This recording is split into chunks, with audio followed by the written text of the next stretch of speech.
Hello and welcome to the Blood Bowl Diaries episode 3 with me, Hellboy. I mean, fair. Fantastic. So, Fear, we've decided to do another episode, episode 3, continuing our trend. But this episode is not going to be over 3 hours long. We did have some people got in contact with me saying how much they enjoyed the Water Bowl recap we did, and we thank you for the feedback. Everyone, positive or negative feedback, we do take it all on board. But there were a few people, someone who's on the England team, who sorry, I got something in my throat here. Core fogged. Anyway, don't know what that was. Did say that maybe we should try and keep the episodes a little shorter. So, Core, this one's for you. I mean, in fairness, he did message me to say that he listened to half of it on his drive home from work one day. Oh, that's good. That's good. So it's obviously entertaining enough to, Yes. I also had a message from someone saying that they'd done it and they'd managed to get halfway up the country on listening to the last episode. So that was good. You know, it's nice that people are using it to fill the dead time while they're travelling. That's nice to hear that we're providing some entertainment. So shall we see what's been going on? Because obviously we did an episode not that long ago. This is kind of like an interim episode, as it were, between our two big tournaments, Water Bowl and UKTC, that are coming up. So, Fear, what have you been up to in the world of Blood Bowl? Not a huge amount. I think we haven't had a chance to do a lot between the last one. I've started my TSD run with a 2-1 loss to Pete W, who is I can confirm is very, very good with Dark Elves.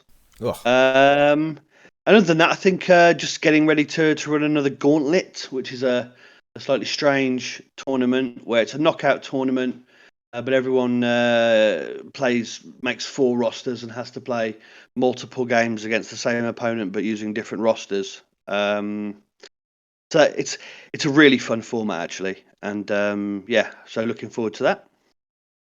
Yeah. Brilliant, yeah, and I'm in Gauntlet as well this time. So I've made my 4 rosters in about 10 minutes. So it didn't take me that long. I mean, we're all starting to get a picture of the Euro Bowl rules now, I think. So it doesn't surprise me that it was fairly quick. Yeah, and I know what races I wanted to play anyway. Before I came in, I knew what I was wanting to play. So yeah, that was good. Yeah. Good. And I've been up to not very much as well. I too have started my TSD run. Necro actually started it before we recorded the podcast. And when one looks at things in a perspective, you could say I was horribly diced with loads of 1 in 9s, and Hackflem is broken. However, one could also look at it and go, well, Hellboy, you didn't play on Fumble for over a month, and maybe you should have played at least 1 game before getting into the serious tournament. So, I made some mistakes. My opponent played well. Thurnlow it was. Shout out to Thurnlow. Hackflem was annoying on the turn he needed to be annoying. And, and I rolled a bunch of 1 in 9s. So, it was what it was. I will review that game at some point and see what happened. But yeah, the defense with Necro, I stopped him scoring on his drive, so that still worked. So Necro is still pretty strong, I think. Yeah, I mean Hackflem just adds. I mean, you were playing against Chaos Dwarfs, right? Yeah, so Chaos Dwarves with 2 block bulls, and that was it. And Hackflem. It was. I mean, he even said to me it was when I'd guard locked him completely. He did type in chat something along the lines of Chaos Dwarves with no guard is pretty stupid. Yeah, I mean they've been backed into a corner a little bit with that, haven't they? Because I think Hackflem had so much that they just don't have now. We've got about a different episode about the lowering of the passing trait on the passing is now 4+ on the hobgoblins. I just think it makes it. It makes turnover scores and it makes the quick scores really difficult for them. potentially. Yeah, but then just losing the skills from the Euro Bowl rule set for Hackflem. I don't. I mean, okay, in the game we had without Hackflem, I think I would be okay. Yeah. Even though I failed to pick the ball up, and this goes wrong and that goes wrong, and he pressures me with the balls anyway. I just don't think he has with only 2 rerolls, no Apo. It's. I think he still ends up in trouble without Hackflem. There, I don't think he does anything. But with Hackflem, you just pick the ball up, don't you? On that, if it works on that turn, you need him to work. Don't roll a 1 on that turn. Then it's very much game on. So yeah, it's a little bit like how Amazon's used to be with Roxana. Exactly, yeah. As long as Roxy doesn't roll the 1 on the turn you need to do something, you probably can turn them over. Yeah, that's it, isn't it? Yeah. But such is life, and exactly. 2 reroll necros, you learn, you live in. Yeah, 2 reroll. Yeah, I'm gonna have to have a little think. But it's nice to have a problem. It's nice to have a problem to think about. But yeah, absolutely. Anyway, credit to Thurnlow for sticking in the game as well after not scoring as well. Easy to be disheartened at these moments. So that's what's going on. Still doing some streaming, twitch.tv/Hellboy_ if you haven't checked it out. And yeah, that's about it. Just anyone that's new to this, the underscore in that is hugely important. Yep. There are a lot of Hellboys on Twitch, so you won't find it without the underscore. Yeah. But you stream during the day as well quite often, so if people are working from home and want something on in the background, can be quite nice to have. Yeah. So I saw someone from Squad Chaos was actually on their exercise bike watching me stream while they were burning their calories. So that's nice to know. That's awesome. Yeah, pretty good. Right, shall we move swiftly on to our discussion about the next big tournament in the UK, one of the biggest tournaments in the world, I would say. It's the UK Team Championships, aka UKTC, that is happening in York, not next weekend, which is Mothering Sunday in the UK. Do remember to give your mother some flowers or something in the UK if you are there. But the following weekend, so we're going to be descending on York.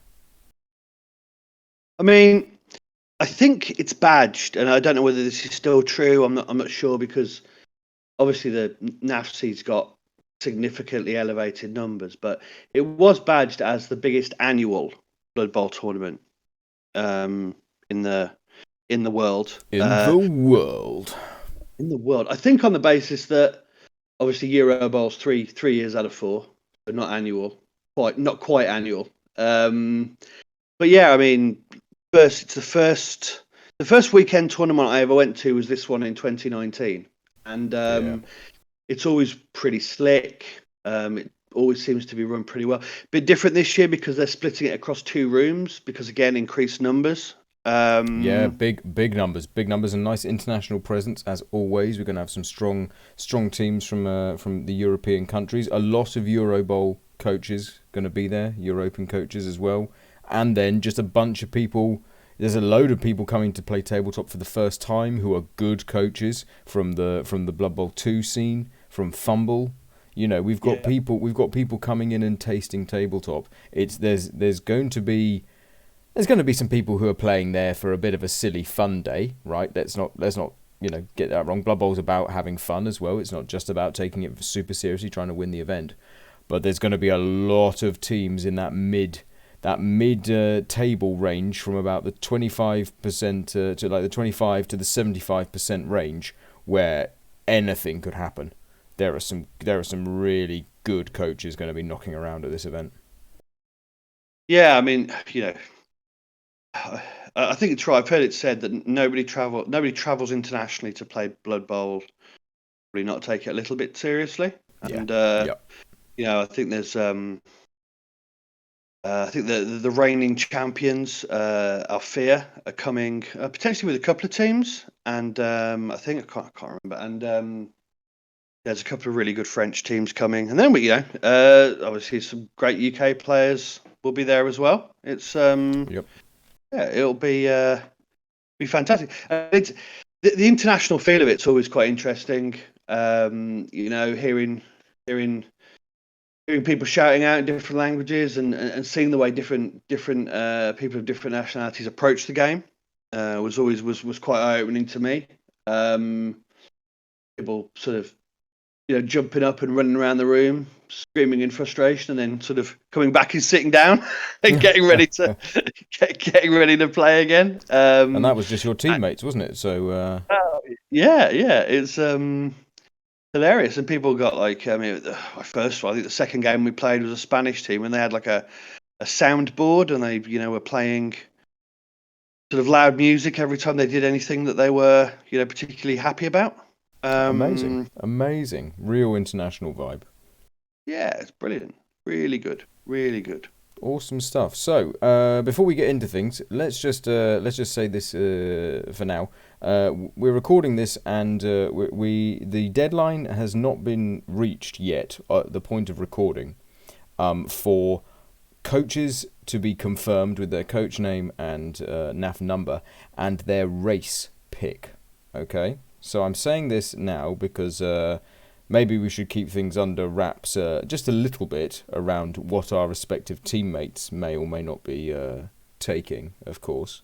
So we'll just we won't be necessarily revealing too much now. Of course, when we come to do the recap show in a few weeks' time, we will be able to discuss not only our own rosters but also our teammates' rosters. But I imagine your guys as well are certainly bouncing some ideas around as are mine. So we're just trying to finalise. I think we're finalising one more race maybe at the moment. We're just deciding on that. But yeah, we got 3 out of 4. So 3 out of 4 is not bad, sorted already. So yeah, and if anyone is attending and is listening to this, and it is before Wednesday the 23rd, and you haven't yet emailed in confirm your players and races, then obviously do that ASAP.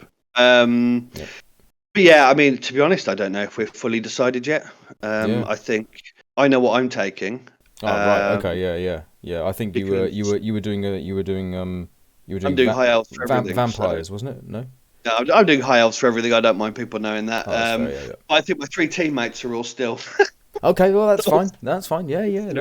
Very good. Yeah. Cool. Right. So let's. Should we? I mean, I think the idea was to work our way through, perhaps from the bottom upwards. Yeah, the tier list. Yeah. Because, and I think that so we won't delve too much into the rules of the actual event. There's team wins, there's team points, there's individual points. There's quite a lot of things going on in the background. We'll let that. I think if you're attending the tournament, then it's probably worth being aware of what that is. But I don't think for the podcast we need to go into that.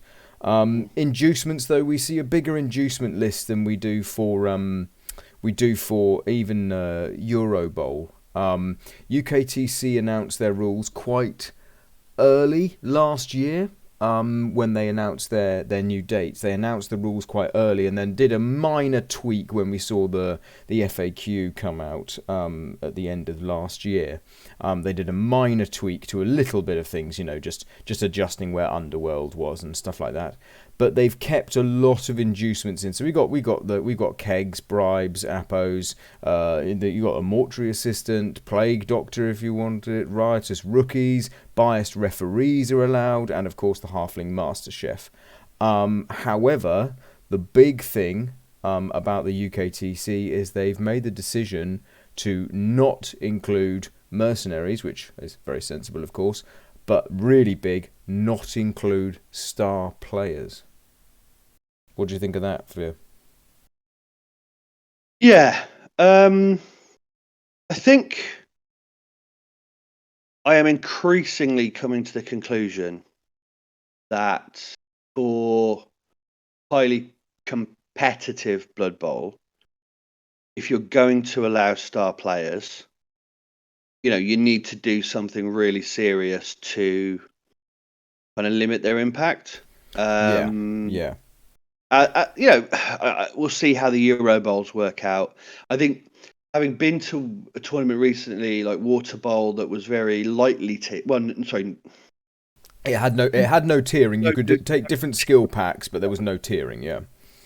But just allowed the stunty teams then to take stars. In a lot of cases, I think that the squeeze on the tier 2 was just huge because the tier 1 team was better, and then it just gave the stunty teams such a boost. Yeah, I think we're seeing that. It'll be interesting to see what happens at NAFC actually. That is no tiered or very lightly tiered, and again is allowing stars there.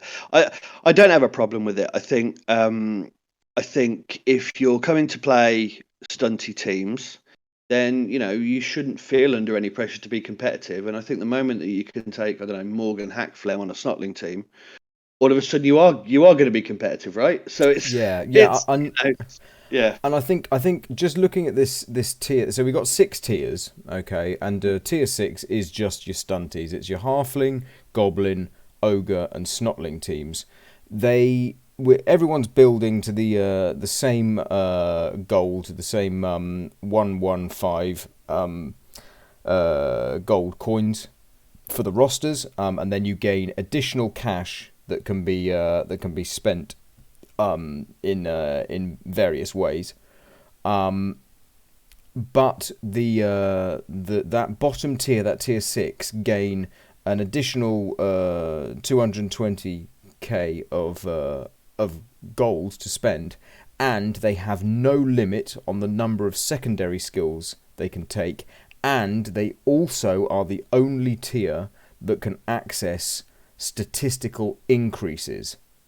So, and they are allowed to stack skills. Okay, so that's where the stunties have their little boost. Is you'll be able to bring your agility 2+ halfling. You'll be able to bring your agility 2+ goblin. You can bring a plus strength snotling. You can bring a +1 passing ogre if you want. You all these options, right?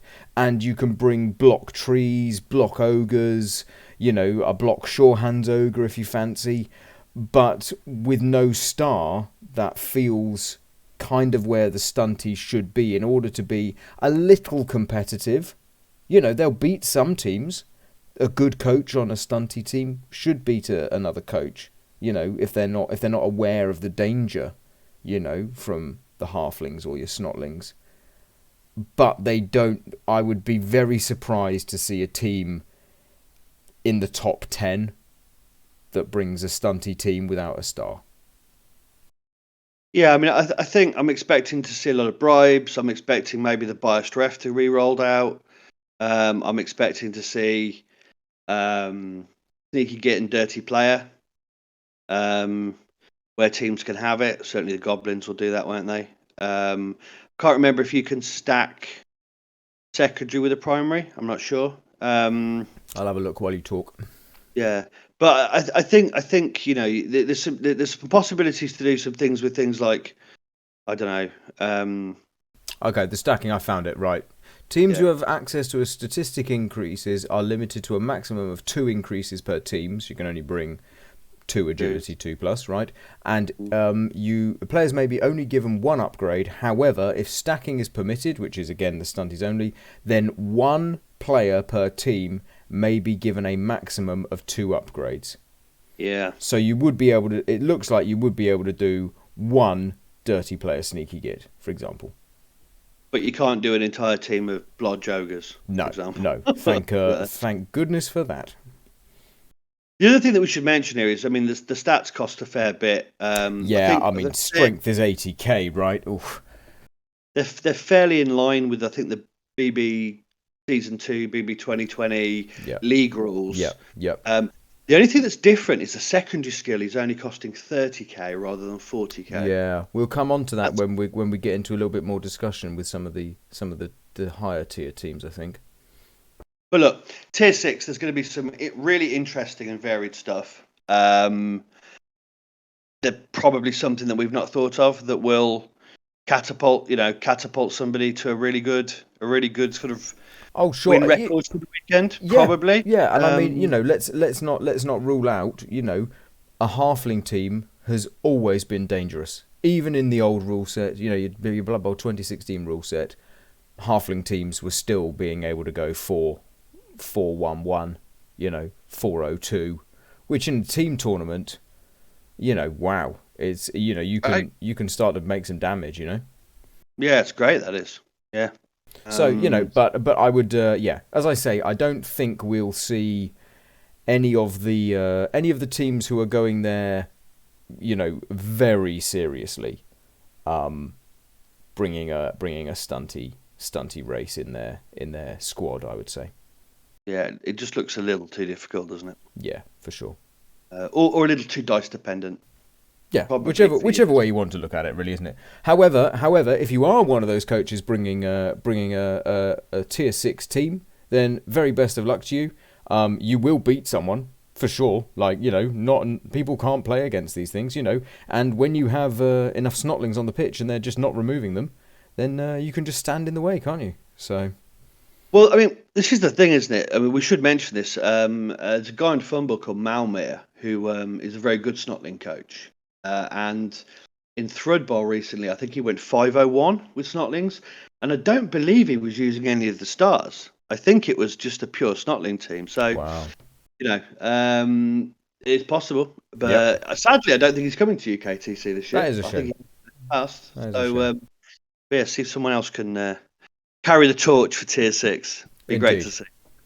Right, shall we move on and up then into tier 5? So in tier 5, we have Chaos Renegades, Nurgle, Slan, which is still allowed in the by the NAF, and Vampires. So you're allowed to upgrade primary skills and secondary skills in tier 5. You are capped at a maximum of 2 secondary skills, and you are not allowed to stack. So you will not be seeing the 2 Blodge vampires and then X number of block pro vampires, etc., that we saw from early in the rule sets. The vampires have received their nerf by not being allowed to stack. Yeah.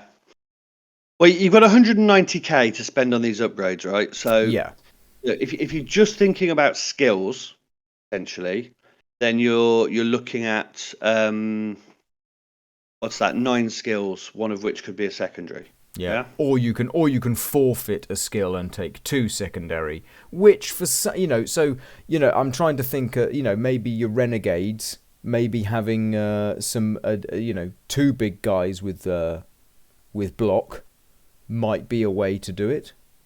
Yeah, I mean, I think that was the one-liner before. We were thinking about one-liners for each of the teams, and I think it's like which big guy doesn't get block is maybe the one-liner. Yeah, for sure. And then Nurgle being down there, you can take your block on your beast if you want to go. Your rot spawn. Sorry, it's called now, isn't it? Yeah. You can take your block on that, but you just feel with Nurgle and Chaos Renegades being down there again with no star, Borax so good for them. I just can't see them being super competitive. I mean, Nurgle tend to catch me out a little bit. I think they can do okay. I mean, you could take 9 block, to start 9 block players. Yeah, true. Yeah. One of which is the beast. I mean, okay, you wouldn't do that because you're probably going to want, I don't know, some sure hands or something. Yeah, maybe a guard or something. Yeah. But just that looks, because I mean, at 1150, I think you can get pretty much everything you'd want in terms of positionals, probably a couple of re-rolls, and then that's not a bad position to be in. No. I mean, I think the vampires are probably struggling. Yeah, I think the vampires struggle with not even having 1 Blodge player. Ooh, that feels, they can still have a game where they all pass their animal savagery, but I just can't see them doing a 600 again, not in this tier, in this rule set, Yeah. I think if you look at the rule sets where they've done well, this sort of tiering where they're, in a sort of tier 5 out of 6 spot tends to suit them. But as you say, I think the ones we've seen them do well in have pretty much always allowed a reasonable degree of stacking. Yeah. And whether that's block dodge, whether that's pro and something else.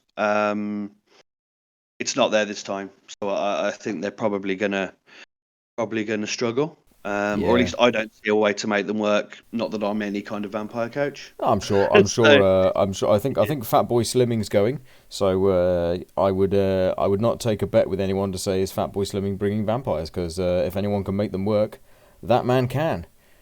Well, he's been doing it, hasn't he? He's been doing it. Yeah. You know. Yeah. So yeah.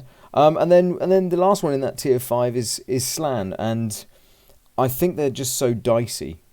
Slan, I mean, two doubles, two secondaries, we should use the correct terminology now, really interesting. That could be 2 guard catchers, that could be a block on your Croxigor, and a guard. I mean, I'm taking guard everywhere, as you know. Yeah, but again, I'm just feeling with no stack. You've got no blodge on the team. You've not got no dodge guard. You've got it just feels with no stacking that Slan will disrupt people. They will beat they will beat a human team at some point. They will beat a nobility team. Something up a little bit higher. They'll beat something higher, but will they be able to win consistently? I just think that no stack is what's making them lower again. Same as the vampires. Yeah, I mean, I've not had a massive amount of success with Slan, albeit I've only really played them as Kislev on BB2. Yeah, I've had a mixed bag, yeah. And yeah, not great on BB2. Don't love BB2, but I think a bit of guard in there is interesting to me. I think you can still take a guy with strip ball, which I think is still going to have value. You can take wrestlers and stuff, but I mean, they can. Let's not forget that they all come with pogo stick. Yes, so that they are leaping around as if they're under the old rules, basically. Yeah, and so I mean, there'll always be. I think there is, even with the slightly increased gold amounts, there's still a tension between how many blitzes you take and how many catches you take, and do you take a Croxigor or not? It's all. And that for somebody to sort out. I mean, there's a really good German coach, Doc Marks, I think his name is, who is pretty good with Slan. I don't think he's coming. Sadly, this time it would have been interesting to see him rocking Slan and seeing what he's going to do. Yep. I mean, Core's been playing some Slan. Don't know if he's going to come to UKTC with him. I've not had a discussion with him about what he's taking. I suspect it won't be Slan. I think if someone is going to pull a flyer out of that tier, someone's going to go and have a very good weekend. They'll have to hit a tremendous amount of 3+s. Yeah. But my gut would be it might come out of Slan. Yeah. I mean, the multiple rerolls a turn also helps them, right? Because you can reroll the leap, you can reroll the sack, you can reroll the pickup, you can reroll the pass. All in one turn, you can do all these things which you wouldn't be able to do normally. But yeah, Well, it's just when you look at why teams are in that tier. Vamps. They're going to lose the thralls, and they can't rely on the vampires, so their responsiveness can be shot to hell. Nurgle responsiveness is always a problem. Renegades, well, you have to rely on 3 big guys, and at some point that's just going to go wrong because you're going to fail a load of stupidity tests or whatever you're taking. Yep. But yeah, Slan. Such a responsive team, always able to they're never out of position, are they, Slan? Yeah. Can always get back in position. If there's a chance to put a couple of guard in, it probably fixes one of the problems, which is, that you find yourself having to make a lot of 3+ dodges because you can't fight the blocking wall particularly well with them. That kind of maybe helps. I don't know. We'll see. Interesting. Yeah, right. It will be interesting to see. Yeah. I'm not expecting to see them necessarily inhabiting the very top tables with the teams that are going for glory, shall we say? Yeah, for sure. So, moving into tier 4 then, which also get 2 secondary skills maximum with no stacking. But they get 20k less, so they lose an entire skill on the tier 5. We have Chaos Chosen, Khorne, Elven Union, High Elf, and Tomb Kings. So, should we start with Chaos Chosen? Yeah, we can do. I mean, I suppose we both picked a few races that we were particularly interested in looking at. Yeah, Yep. and Chaos are probably my favourite race in Blood Bowl. Okay. Even though they're never great in that style, I don't know why I particularly enjoy playing them. So I was having a bit of a play around because to me it's quite interesting that you can get your 4 blockers. You can get your you can kind of get up to 12 with the Beastmen. You can get a couple of rerolls, and you sort of bang on 1 million at that point, which then gives you the space. You could just buy the Minotaur there and then if you want him. Up to sort of 13 players. But obviously, having done that, you can still sit on 12 players. You can find your third reroll. So it's interesting to me that the kind of increased gold that we've got at lying around these days. We're playing at 1.50 rather than 1.1. Is just opening up an option for them, just to take a little bit more. To take the Minotaur and the 3 rerolls, and a nice sort of healthy 12 man roster is quite interesting. Is the Minotaur the best big guy for them? I do love him, but probably what I'd do is take the Ogre, if I'm being honest, because of course we got the new change where you can take the Troll, the Ogre, or the Mino now in Chaos. Yeah, and I know people talk about the Troll, and obviously that opens up some more options because he's so cheap. But I like the reliability of the Bonehead. Sorry, juxtaposition there. Obviously, that means it's not reliable, but it's more reliable than the other two. The Minotaur coming with Unchanneled Fury, so you can't rely on it to move. And the Troll coming with Really Stupid. Yeah, he needs a friend. Both of those need a friend if you want them to do it, or to be doing something. Or whereas the Ogre can just move, and that on a team that's already packing a load of strength 4. Is quite interesting. Yeah, for sure. And then you got a healthy amount of skills here. You got 170k to spend, so that's 8 skills. One of which is a secondary if you want to maximize it. Yeah. Or you could go for sort of doubles, but I don't see much past kind of 3 block or 4 block on your blockers. If you take 3 block, my preference would be to take 3 block and 1 guard on there. I do like a strength 4 guard piece, just the one. And then obviously, a lot of the work's going to get done with your beastmen. So, again, you could perhaps drop in a couple of block or a block wrestle, probably another guarder in there. Or if you're feeling like you're going to face you're going to roll a lot of 1 in 9s. Then there's an option to put some sure hands in there as well. And then you've still got that secondary lying around if you want to put block on your Ogre, which I find quite interesting. Yep. Yeah. Yep. Or for the slightly more cautious out there, I think there is an option to get a reroll. Sorry, not reroll. To maybe drop a reroll and get a leader. Yeah, get a leader and get an Apo.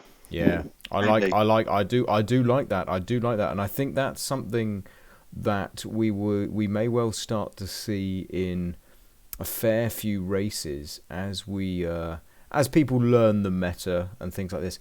I think we will start to see a bit of a shift towards 2 skills being more taken on a double, and leader could well be one of them, I think.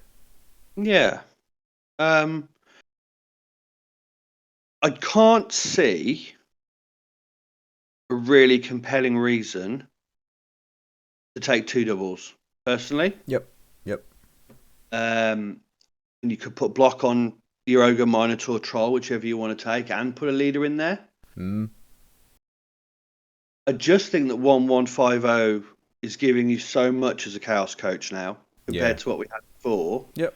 That you don't quite have the roster pressure that you used to have, and so assuming I've done my maths correctly anyway. Yeah, well, but, I mean, it's There's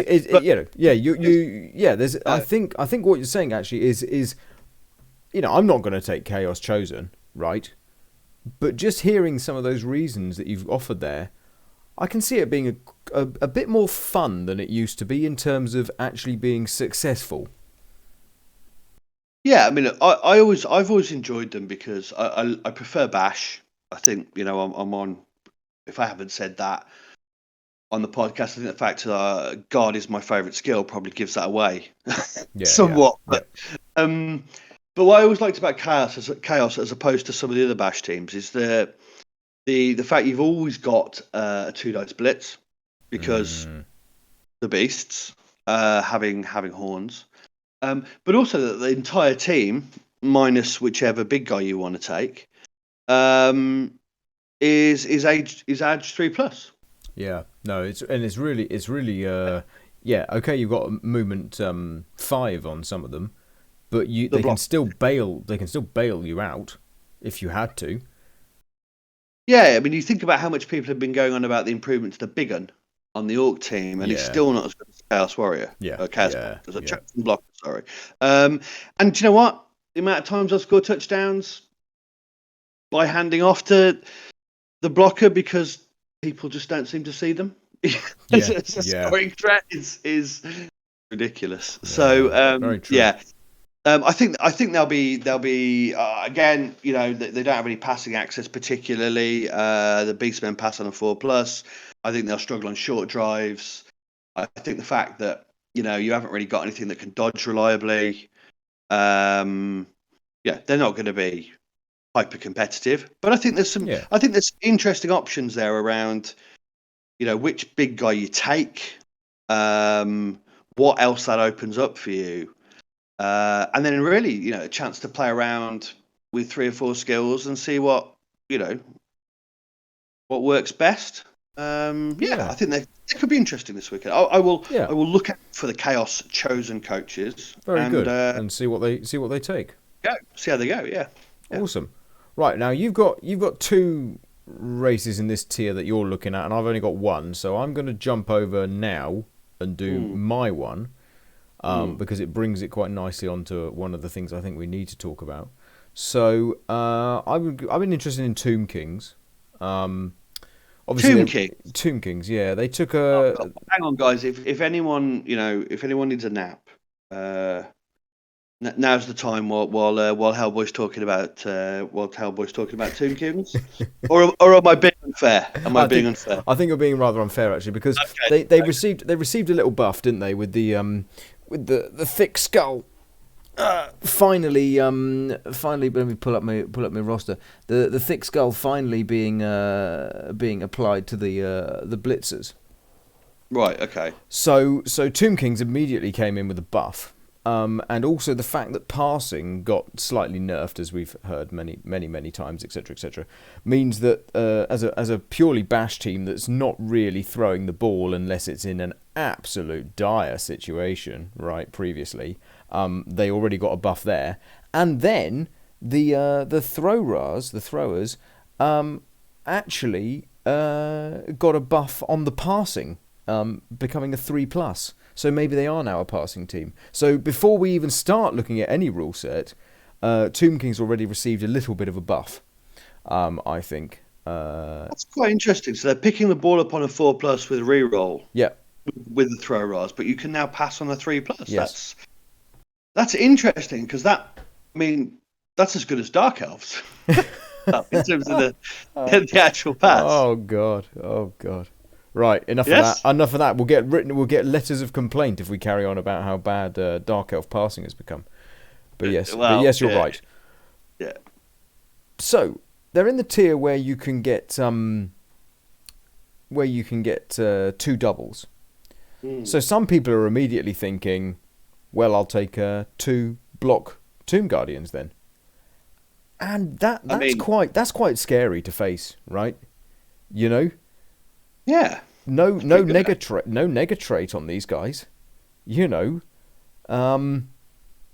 Then you could max out guard on your other pieces. You could take a double guard blitzer, for example, 2 guard Tomb Guardians.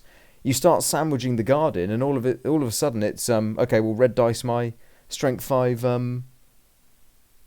Tomb Guardian with block then, please. You know, if you want to get away from this, you know. So it could be quite nasty. It's not the route I think I would go if I was going to take them.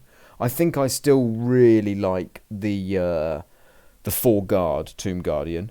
Although 12th Man from the Anything But a One Blood Bowl podcast, shout out to Anything But a One, does like the defensive skill on a Khemri team potentially, because it then increases the guard lock, because the opposing side then can't use their guard versus your guard.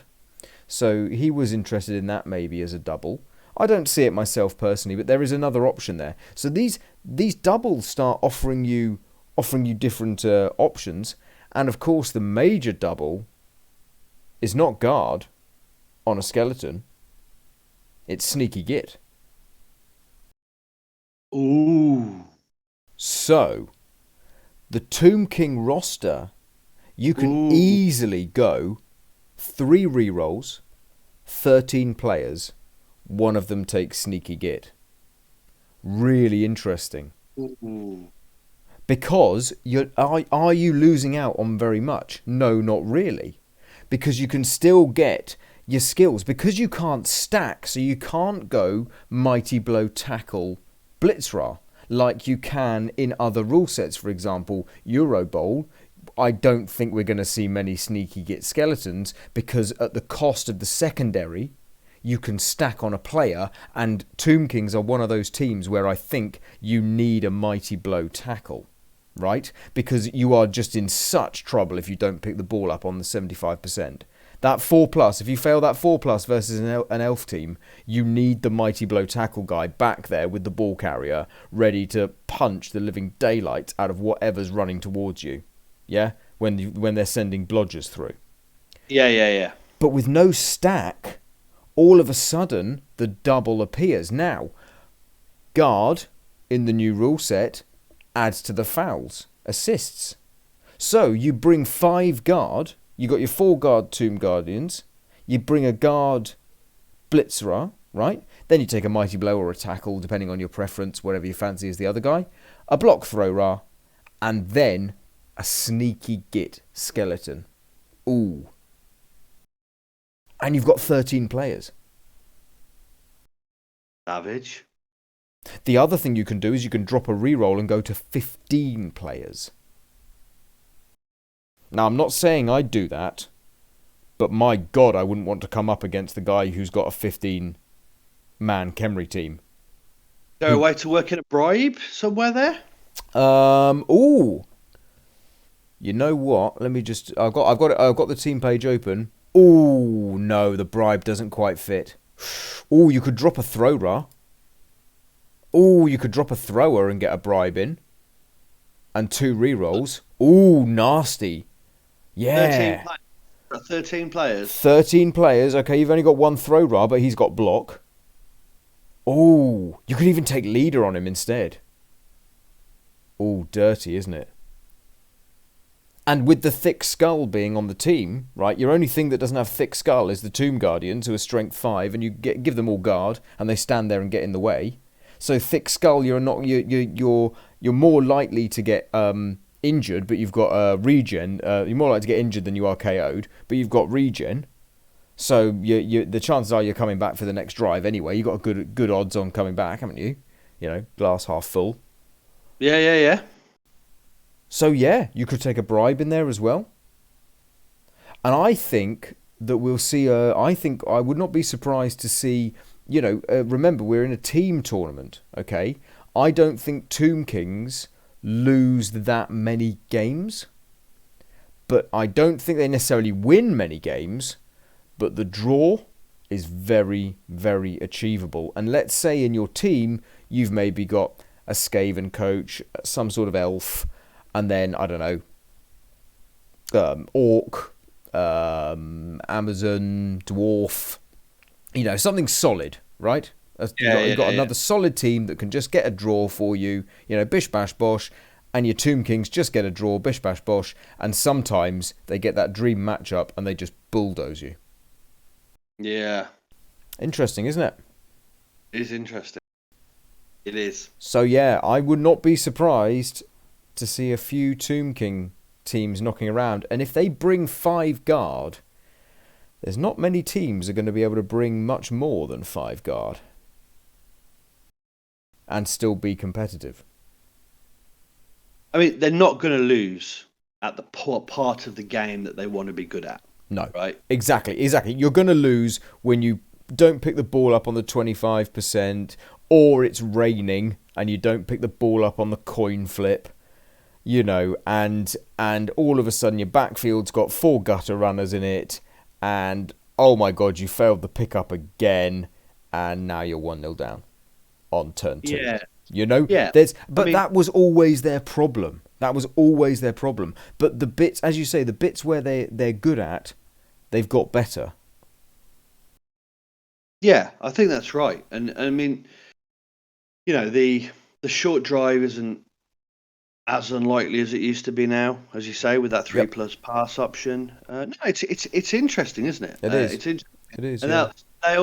they'll control the areas of the pitch that they want to control. Yeah, for sure. And I think they're probably a bit of a nightmare for your dwarfs, your chorfs, possibly your lizards. Even wood elves don't really want to play them, right? Because if you've got a block sure hands piece and you brought a strip ball, I mean, we're going to come on to wood elves later, but it's still not a nice matchup.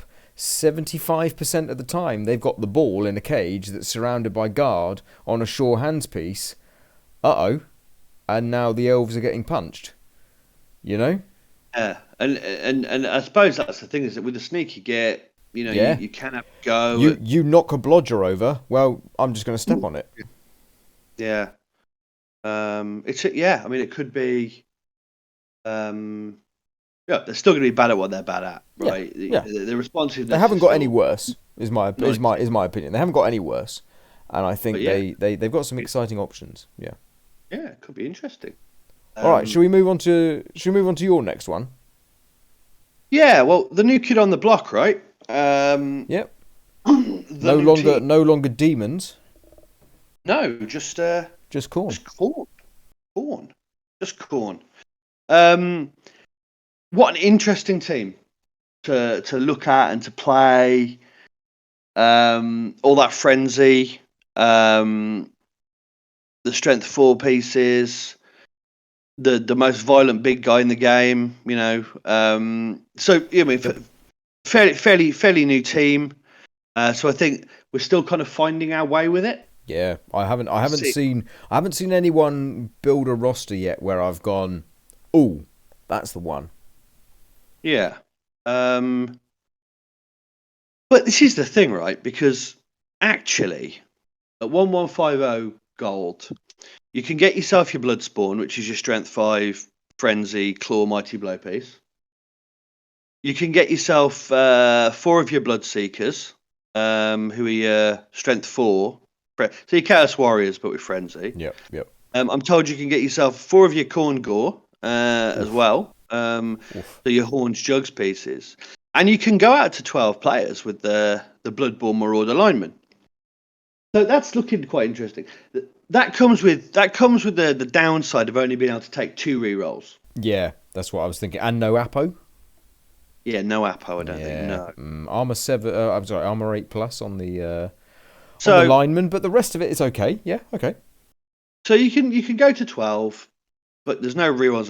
There's no easy way to fix it, because you need, I think, to have at least 12 players. Yeah. With your lineman being AV 8+ now. And with Frenzy, they're going to get themselves in trouble at some point. Yeah, so, you're gonna get trapped at some point. Imagine, we've just had this discussion about the Tomb Kings, right? Imagine you're facing a Tomb King team with 5 guard and you're Khorne. Whoa, you're gonna get frenzy trapped pretty quick if the Tomb King coach knows what they're doing, right? Problematic, particularly with the Bloodspawn. Unlike its predecessor, the Bloodthirster, it doesn't come with horns. Yep. Although in the tier we're in, we can still get the 2 doubles, right? So could we take a leader and a block on our big guy for 2 doubles? Yeah, we could. We definitely could. I think. Yeah, in order to get the 3rd reroll, you need to. They're 60k, so you'd probably you're giving up stuff, aren't you? You're dropping a lot of Khorne Gauls. You're going down to 11 players. Don't see that it's worth it. Equally, I don't see that it's worth it for the Apo.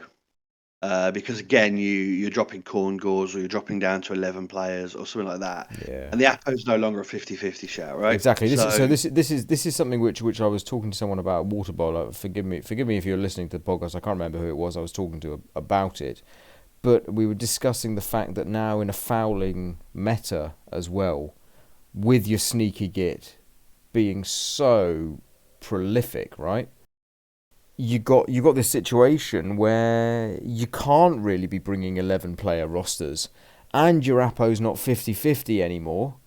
So if you are bringing an 11-player roster with an Apo, are you really bringing that 11-player roster in the same way as you were? Is it better to have 12 and a guaranteed comeback for the second half or short drive or whatever it is? Yeah, I mean, for me, some teams always had that tension, between a 12th player or an Apo. And to me, it's kind of resolved now. Yeah, it's swinging. It's swinging a bit more, isn't it? Well, I mean, I might be wrong in that. I know some people say, well, use it for the first KO, or yeah, I love on my lizards. I love an early KO Apo. Frequently turn 1 Aposaurus that's KO'd. Frequently. Yeah. And I can see it. And so for someone like lizards, the tension probably remains. Yes, I think so. Yeah. Perhaps talk about that later. But yeah. So how do we skill these guys? And if we're saying that, really we just go all in on the positionals, just the 2 rerolls. How are we going to skill them? Well, we've got access to a secondary. Yep. So we can put leader on something. I think that's probably a Khorne Gaul. However, we could put sure hands on a Khorne Gaul, and we could use our double on the Bloodspawn, the block. Yep. I don't think. I think that's probably a subjective thing, in the sense of, depending on the coach. Some coaches are going to feel more comfortable with 2 rerolls. Some are going to feel more comfortable with 3. Some will say, well, as long as I've got the reroll on the pickup, I'm probably okay with 2. Yeah, some will say I'm always going to blitz with my big guy, so I need to have block on him. Yeah. Absolutely. It's a lot more subjective in terms of coach style, isn't it? Yeah, possibly a play style thing going on there. Yeah, I think what's interesting to me is, as opposed to the Chaos Chosen team, whereas I would always probably want one of my strength 4 to have guard, I can see a really good case on the Khorne team with them all having frenzy.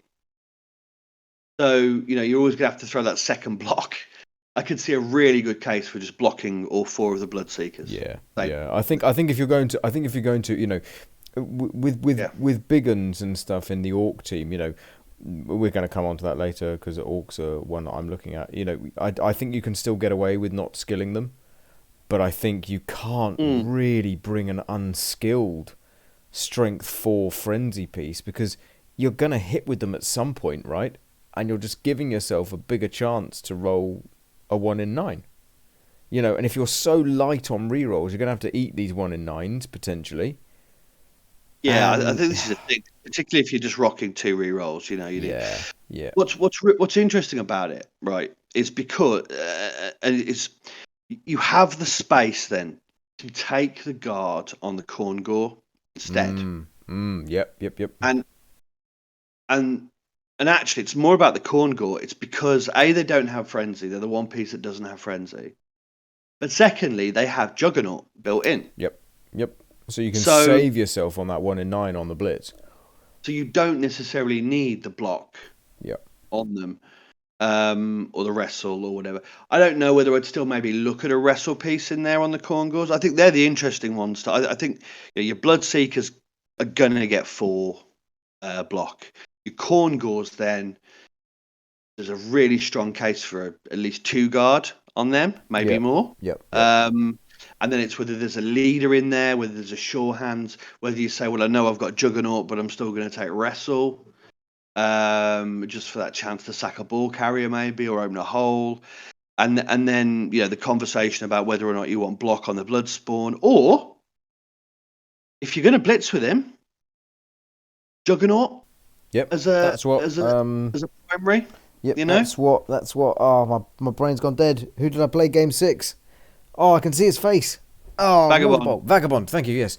That's what Vagabond had done. He took leader as the double at Water Bowl versus me with his corn. Took leader as the double, and took Juggernaut on his big guy.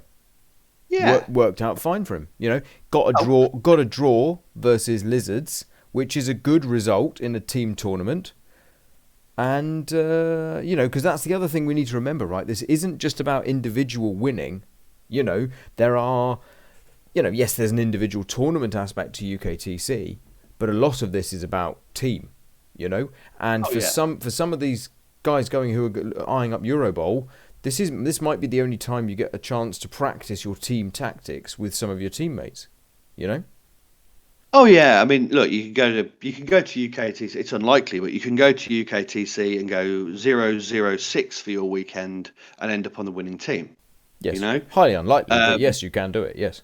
Yeah. So you can go and have a mare and still win. So equally, you can go 6-0 and end up, on the team that finishes dead bottom. I mean, it's as you say, that the draw's the thing. You know what? I think the frenzy, the mighty blow claw built in on the blood spawn. I suppose you could dirty player and marauder lineman, maybe. Yeah, you could, right? You could. It feels a bit rough, right? Because you've only got 12. Yeah, Well, the reason I wouldn't necessarily is I think potentially with a team that's that full of frenzy, have a bit of an issue potentially controlling where everybody is.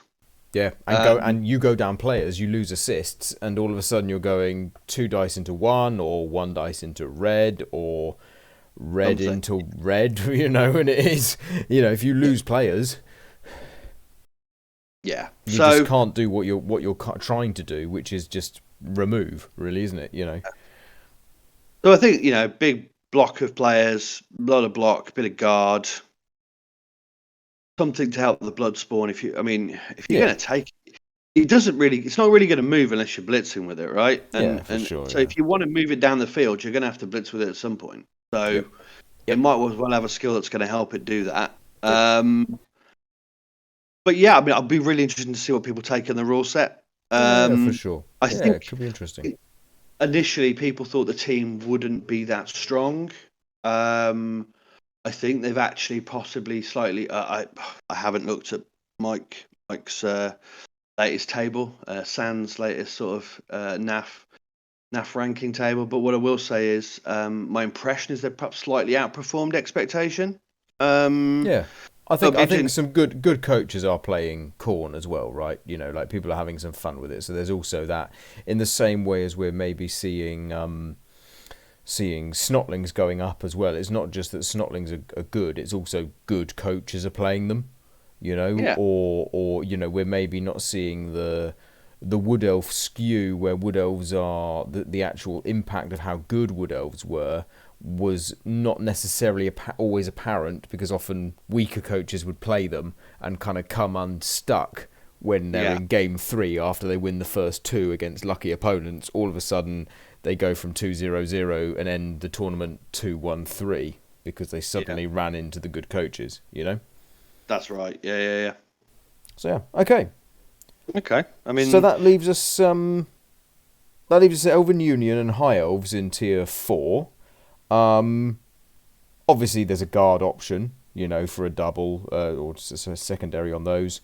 I think Elven Union suffer from the no stack, because if Elven Union can take a dirty player sneaky git, they were always the fouling elf team anyway. That could have been lethal. Yeah. You know, you could have had a blodge guard, sidestepper, blitzer.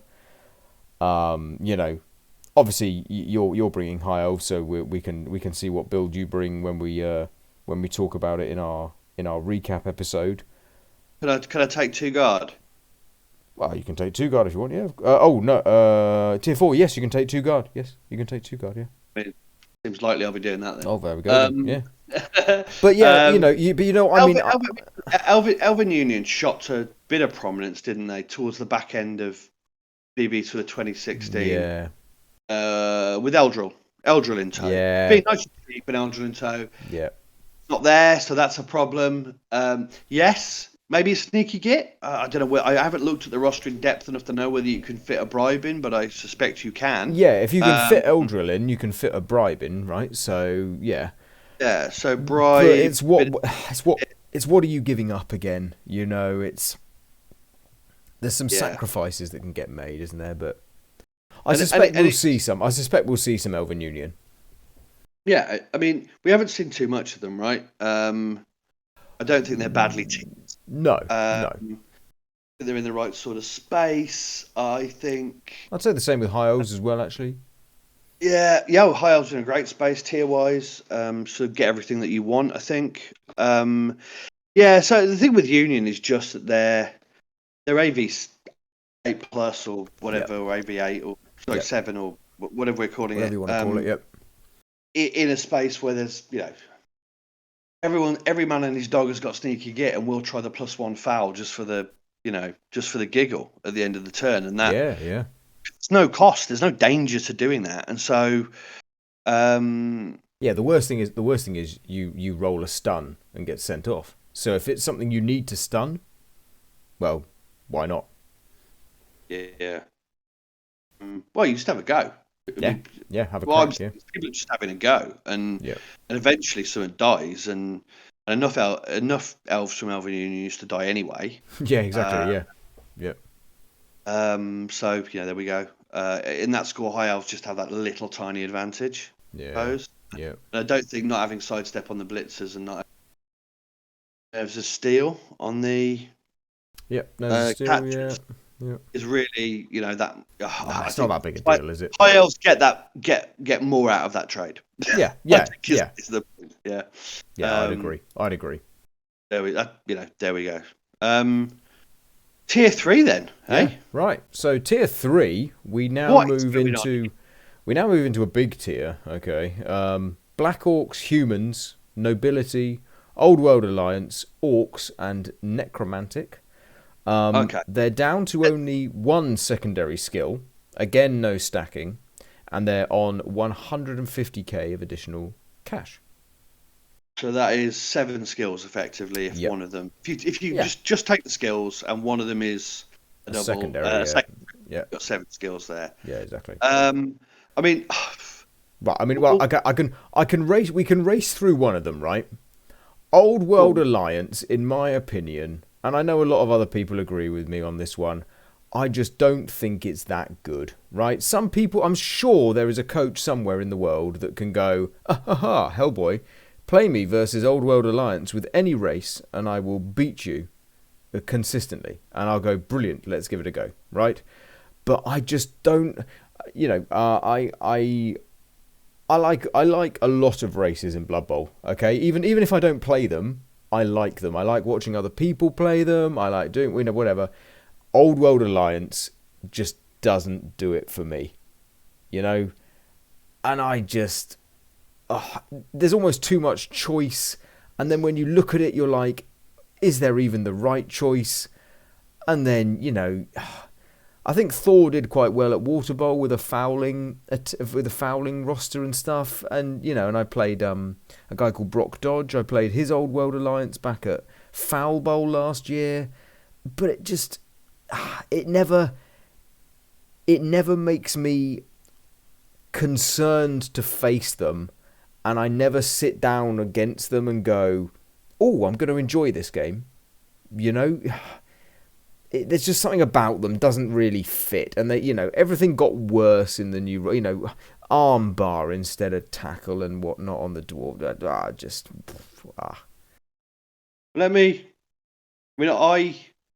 I played 10 or 11 games with them.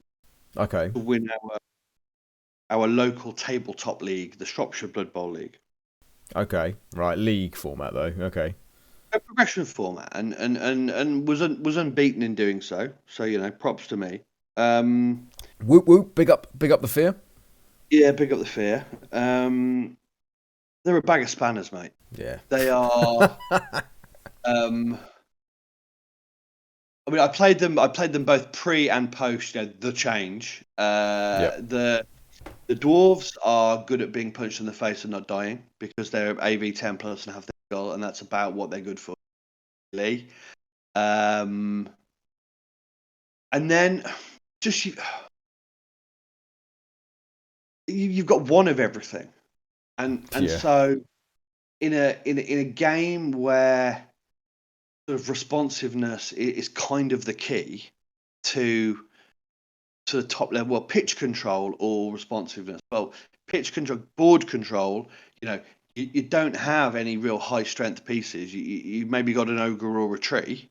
I'd suggest the ogre every time because it can move. And that's as we've covered already. Yep, with the.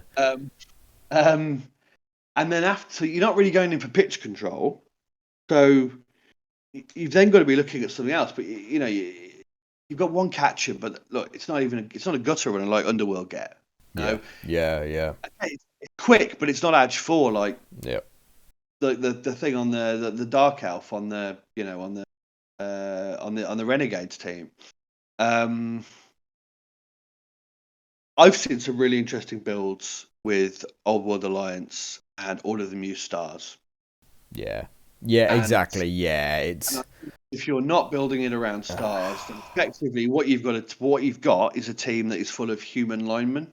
Yeah, and you might as well just take Chaos Renegades and have some fun. Yeah, that's genuinely what it feels like, right? With them. That's how having played a load of games with them and stuff, I just feel like in this particular tournament, to me, they're in the wrong tier. Okay. I feel like if they were down with the Renegades, I'd be happier with them. Yeah. With no stars in particular. But you know what? Again, they're a reasonably new team. I don't think there's that much data on them. I think the other issue is that no one's really looking at them going, oh, you know what, I'm going to give that a go. I know Purple Goose played them. I know 20p's played them, and there's other coaches who played them, right? But there's not every good coach suddenly going, oh, you know what, I'm going to give them a crack. No, they don't seem to attract quite the same interest as Khorne have. Yeah. In terms of people. Yeah. Or Black Orcs and Nobility, which are coincidentally also in this tier. Well, how weird is this, right? Because when the box set came out and everyone saw Black Orcs and Nobility, brand new teams, everybody went, Nobility will be rubbish. Yep. Black Orcs are going to be, just a tiny bit worse than Lizard. Yep. And whether stuff I've seen, mostly kind of TSD and stuff, it's completely the opposite way around. Yeah, I think I don't want to dwell too much on Black Orcs and Nobility because I think there's a lot of personal preference over things. Like I actually think the Nobility teams without an ogre are the best. But and I think that in TSD. Who did I play in the quarterfinal? Was it Borpiff? Was it? Oh, Bullpiff, yeah. Yeah. Great French. Yeah. I thought his Imperial Nobility team was the best Imperial Nobility build I've played against. In the TSD quarterfinal. And he made the quarterfinals for a reason, in my opinion. And the other Imperial Nobility teams didn't make the quarterfinals for a reason as well, right? And we did see a lot of difference in the builds. They were some of the ones. Me and Purple Chest did a little video of it, and they were really one of the ones where we went, wow, this is a difficult team to build, you know. But then the Black Orcs as well. I think your choice is with the secondary skill. Are you going for a dirty player goblin? Are you going for a block troll? You know, I think it's pretty straightforward that you should be looking at the troll. Well, certainly with no stars, right? You should be looking at the troll, you 6 Black Orcs, and then you fill X number of goblins in, goblin bruisers in, and maybe you take some bribes, maybe you take a dirty player, maybe you don't, you know, maybe you take a sneaky git, maybe you take a block troll. You know, again, it's kind of like personal preference for these teams, and I think that we're still at that learning stage. But I think the initial interest in them has kind of dropped off a little bit, and I suspect we will see still a fair number because they're in the new box set, right? And some people will only have the new box set teams and the new box sets, so they'll be playing these teams. But I don't think we will see as many as if we'd had a UKTC in 2021 rather than 2022. If you catch my drift.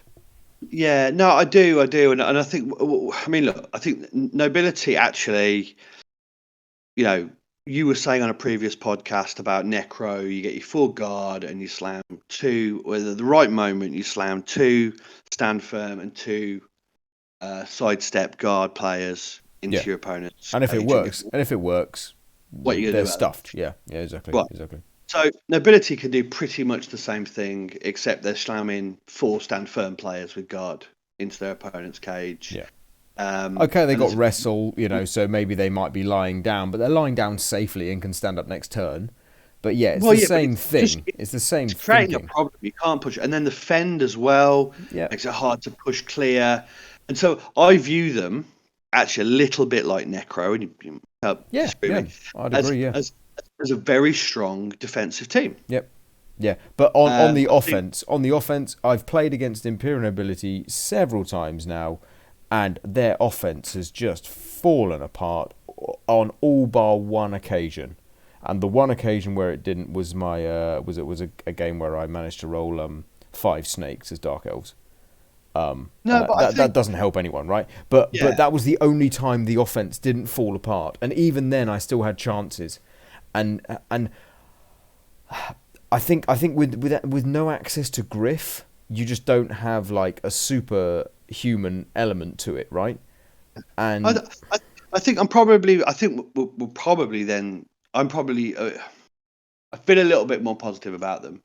I feel like they've got everything that stops somebody scoring.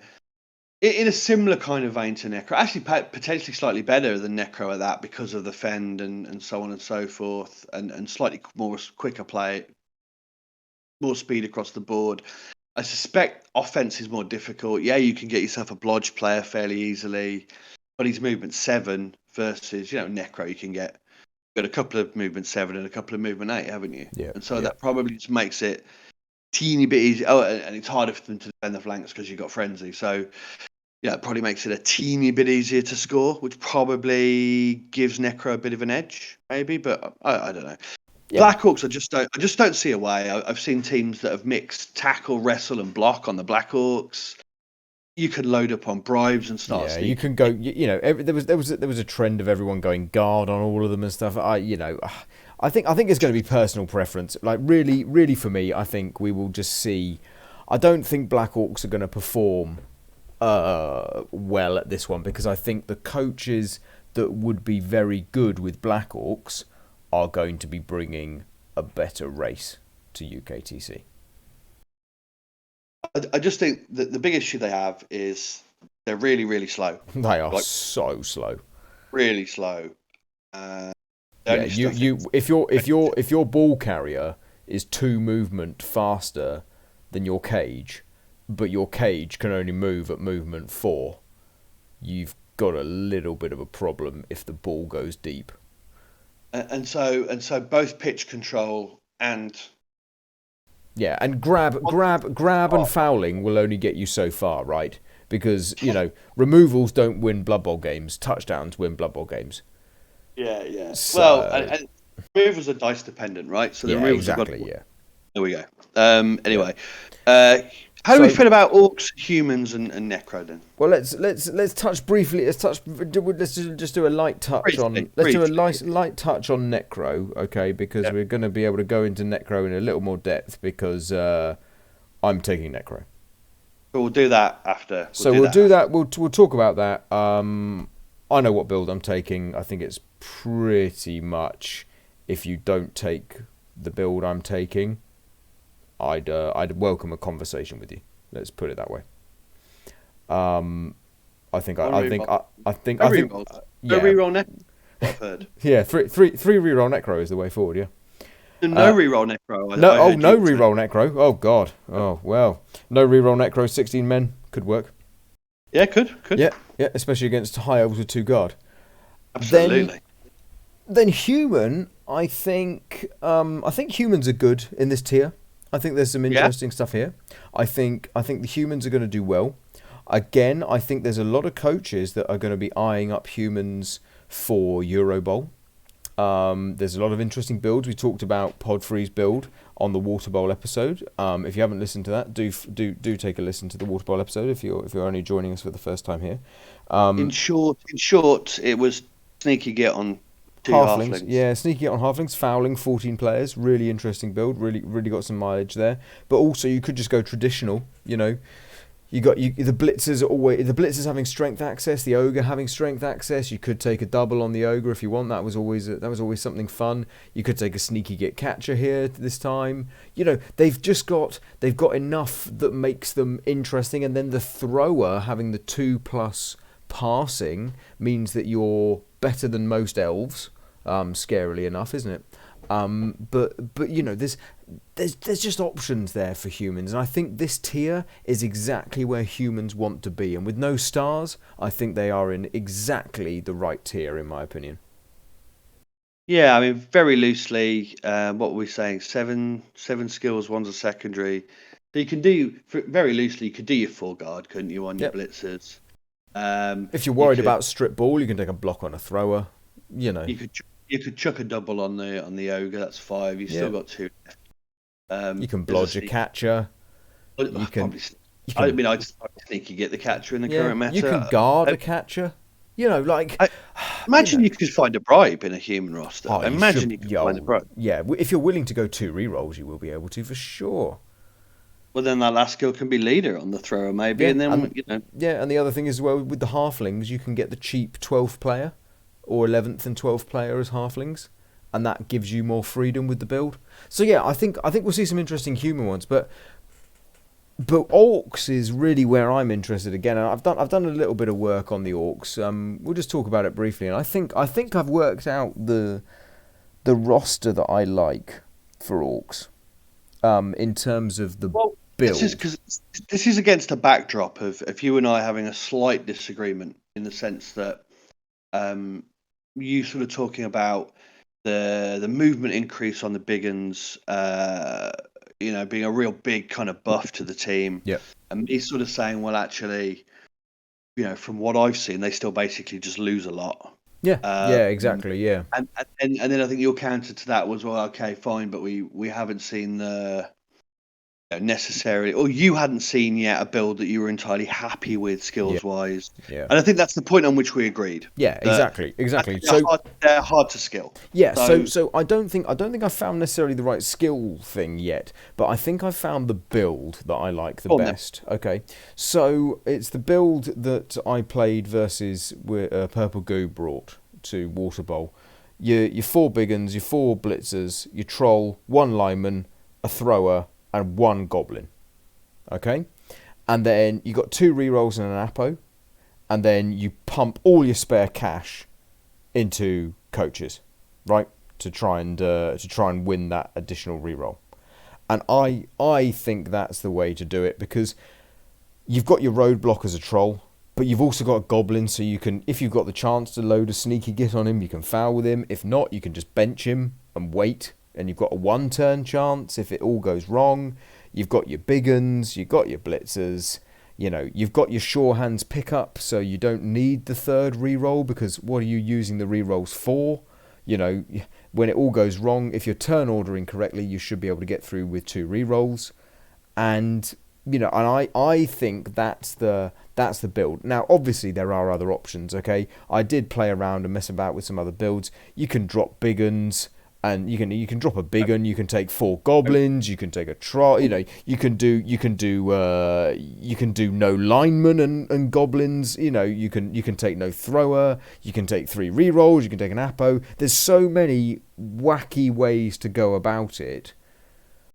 But for me, this one, the more I thought about that game with Goo since Water Bowl, the build was what I really liked, that build that he'd done. Yeah, I mean, it's does the goblin have animosity? No. Right.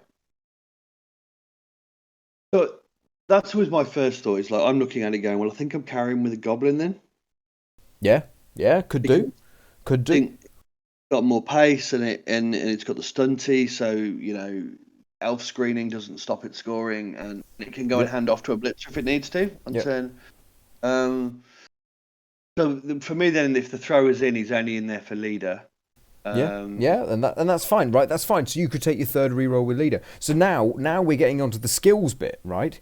And this is where I think orcs are versatile. Okay. Yeah. Because your blitzers, in the same way as you've got your human blitzers, your blitzers have access to basically everything you want. You can even take a blodge on this rule set if you really want to, right? I wouldn't necessarily, but because you've got the strength access and the general access, you can take a tackle if you want to take a tackle. You can take a mighty blow. You can take guard. Yeah? You don't need to give the troll anything. You can just be a roadblock. You don't need to waste the double on the troll, necessarily. I would be tempted to not take the secondary skill on this team. I would actually just go for normals if I was playing this one. I wouldn't even put block on the troll on the secondary.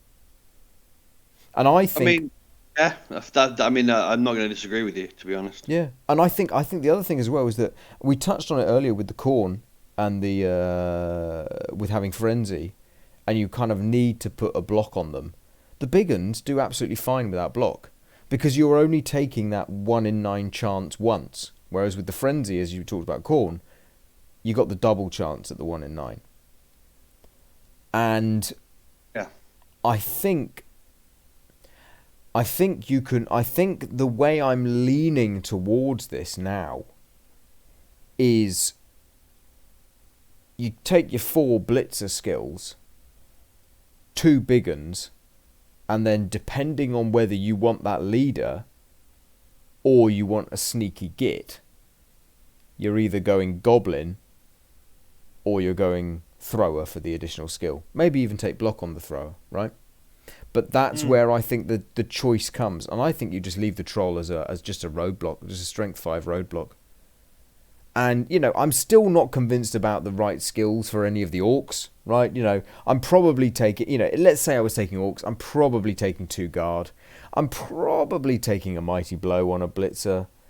Am I double blocking the big uns? Am I 1 block 1 guard? Am I double guarding? I mean, it's the same argument you have with the flesh golems in Necro, right? Some people will say, "Oh, I always double block them." Some people say, "Oh, I always double guard them." Some people say, "No, if you're taking the golems, you got to go 1 block 1 guard." Some people say, "No, I put leader on the golem because they're going to stay on the pitch with the higher AV and the thick skull," right? It's like you hit that same problem, right, with the big uns. But I think that I'm starting to see the way that I would approach orcs, and that orc build that I would be looking at is 2 skills on big uns, 4 skills on blitzers, and something on either the thrower or the goblin. That would be my feel for it. And also, the tier that orcs are in, with no stars seems to be just a little bit favourable, in my opinion, because they're not down one more skill, and they're not having to face the stars that can maybe run around them a little bit, which is maybe why you're seeing the stats, not winning games. They're not having to face, I don't know, Chorfs with Hackflem, Dwarves with Griff, right? So I think Orcs are in an interesting tier, and I think we will see a lot of Orc teams. And the last time I said something on the podcast sphere, Lizards won Water Bowl, and Dwarves with the Death Roller came second. So no, look, I don't disagree with you. I think to me, humans and orcs look.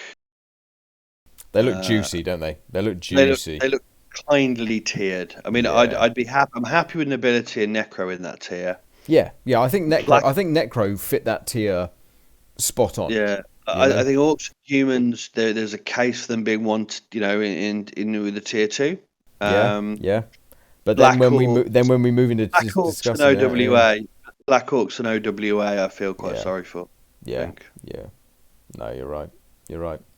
But as we move into tier 2 now, though, do humans and orcs belong in it? When in tier 2 we've got Amazons, Chaos Dwarves, Norse, Skaven, and Underworld, which were the real big shifter in the GW FAQ. So the teams that leap out at me at being okay in tier 2, where tier 2 we're again on 1 secondary skill, no stacking, and we're now on 130 additional TV. So you can slot in the double for 6 skills with the secondary. The teams that seem to fit in there very nicely in my view are Chaos Dwarves, Norse, and actually Skaven. I'm quite a big fan of Skaven getting 6 skills rather than 5. And that's a choice there. I think Amazons will do well in this tier. Dwarves, I think, will do very well in this tier, with no stars again. And Underworld, I mean, we'll touch on Underworld in a minute. But I mean, you've played a lot of Chaos Dwarves. Are either of us looking at any of these teams in? I don't think I've looked at any of these in detail. I've looked at Amazons. So should we do that? Let's hit the others and then come back. Okay, all right. So let's start with Chaos Dwarves, because you played a lot of Chaos Dwarves. I mean, we both said, I said to you, are you going to talk about Chaos Dwarves? And the line you hit me back with was, well, Chaos Dwarves at the moment are pretty boring with no Hackflem, because it's either do you take the Mino or do you not take the Mino? Yeah, and look, you take the Mino because it's got animal savagery rather than channel fury, so you are guaranteed that he will move. Or it will move. And you have 6 skills, so you can. If you're gonna move the Mino, you might as well put block on him, right? Or are you putting guard on him and doing something else? Yeah, you can have your 2 block bulls, because there's no point taking a break tackle one anymore. No. You can have 3 guards or 4 guards. Yeah. Traditionally these days, I suppose 3 guard and a mighty blow. Yeah. Or you can go a bit French. I've seen a few French coaches going sure hands bull, double mighty blow. Ooh. Sure hands bull, carry on the bull. I think all those are options. Yeah. Really, what it comes down to is you want the 3 rerolls, 12 players, and an Apo, and because you can get it all with the choice, or you're going to trade in some of that, all of it probably, to get a Mino. Personally, not, because I found that when I played with a Mino. So on a short drive, I'd quite often drop a Chorf and have an extra Hobgoblin on the pitch. Okay. So because it gives you that extra strength movement 6 piece. Yep. So if you've got to score in 2 or 3, having more, adds 3 plus movement 6 generally helps. Obviously, in taking the Mino, you're a Hobgoblin down, so it compromises your short drives, which is your problem anyway without Hackflem or any passing. Yeah, passing being ruined. So you're gonna. I just think you go and you potentially draw a lot of games 1-1. Yeah. Yeah. So great for a team tournament. Or 0-0. Or 0-0. Great for a team tournament. Yeah. I mean, you'll stop him. You'll get him to score early, but your short drive potential is quite limited, and so you'll probably score late yourself, and that's that. And So yeah, okay, yeah, and then Norse and Skaven. I'm not a Norse or a Skaven coach, right? But from what I've heard, Norse are sick and wrong and broken. From what I've heard though, the people that like Norse and Skaven were quite happy to see them in this tier. So we can take that, right? I'm guessing you can, okay, you got no stack, but you could block your big guy if you bring in a big guy. I know a lot of Skaven coaches used to take Glart rather than a Rat Ogre sometimes, Fat Glart rather than a Rat Ogre. Rat Ogre's a bit better now, isn't he? Because he's the one big. She makes use of break tackle. Not that I'm suggesting that's the optimal. Yeah, but he does actually make use of it to dodge. But I think both these teams getting 6 skills is pretty good, right, for them. Like, I think they're both quite happy to receive 6 skills in this tier. I would suspect we see quite a lot of Norse. We did see a lot of Norse last time I was at UKTC. And I think Skaven will appear with maybe Wood Elves. We're coming on to them in a bit, but maybe Wood Elves not being as good. A lot of Wood Elf coaches are maybe turning to Skaven as their replacement. So we may see some aggressive Wood Elf coaches going down the Skaven road.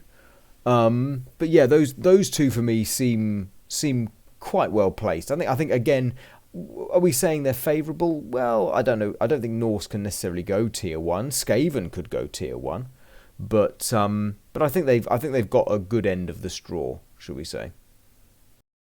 Yeah, absolutely. I mean, look, any team where you can look at it and go, right, well, I take Mighty Blow on my Yeti.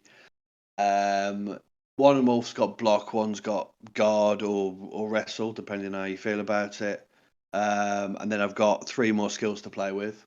That's fine, isn't it? That's always going to be some blodgers, some mighty blows, some more guard. You can play around, can't you? And Skaven similarly, a couple of blodge gutters and maybe a strip gutter, and then you've still got 3 skills that you can just sort of liberally sprinkle, whether you want to bump the big guy or whether you want to stick some wrestle on a line piece, or you want a mighty blow or a tackle on your storm vermin. Look, there's loads of options there. But like you, I'm not really qualified to talk about either of the teams in detail, other than the fact that Norse always beat me. So. Yeah, I know what you mean. And then Dwarf feels good because of 6 skills. We'll just say it quietly again. Death Roller Dwarf with Dirty Player Sneaky Git. It's there. It's there, isn't it? But yeah, and then Underworld. I think they've suffered slightly. Okay, we do get the no stars hurts them. They had to be moved, right? They had to be moved because of the data that was being revealed. You're still getting a gutter runner, no stacking. I'm sure we'll see some, but I don't think they're going to be as scary as they were, right? I mean, they were the new hotness for a while, and there were combinations, weren't there? I think Blart was probably the major star, but some people took Hackflem, but some people said not to bother because you already got the gutter. I think the old swarming rule really seemed to help them. I think at the time of writing the rule set, sticking them in tier 2 was completely justified.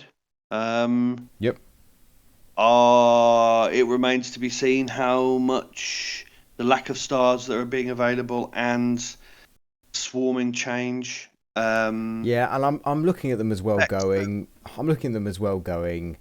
If I was taking them, maybe I'd just take Skaven instead.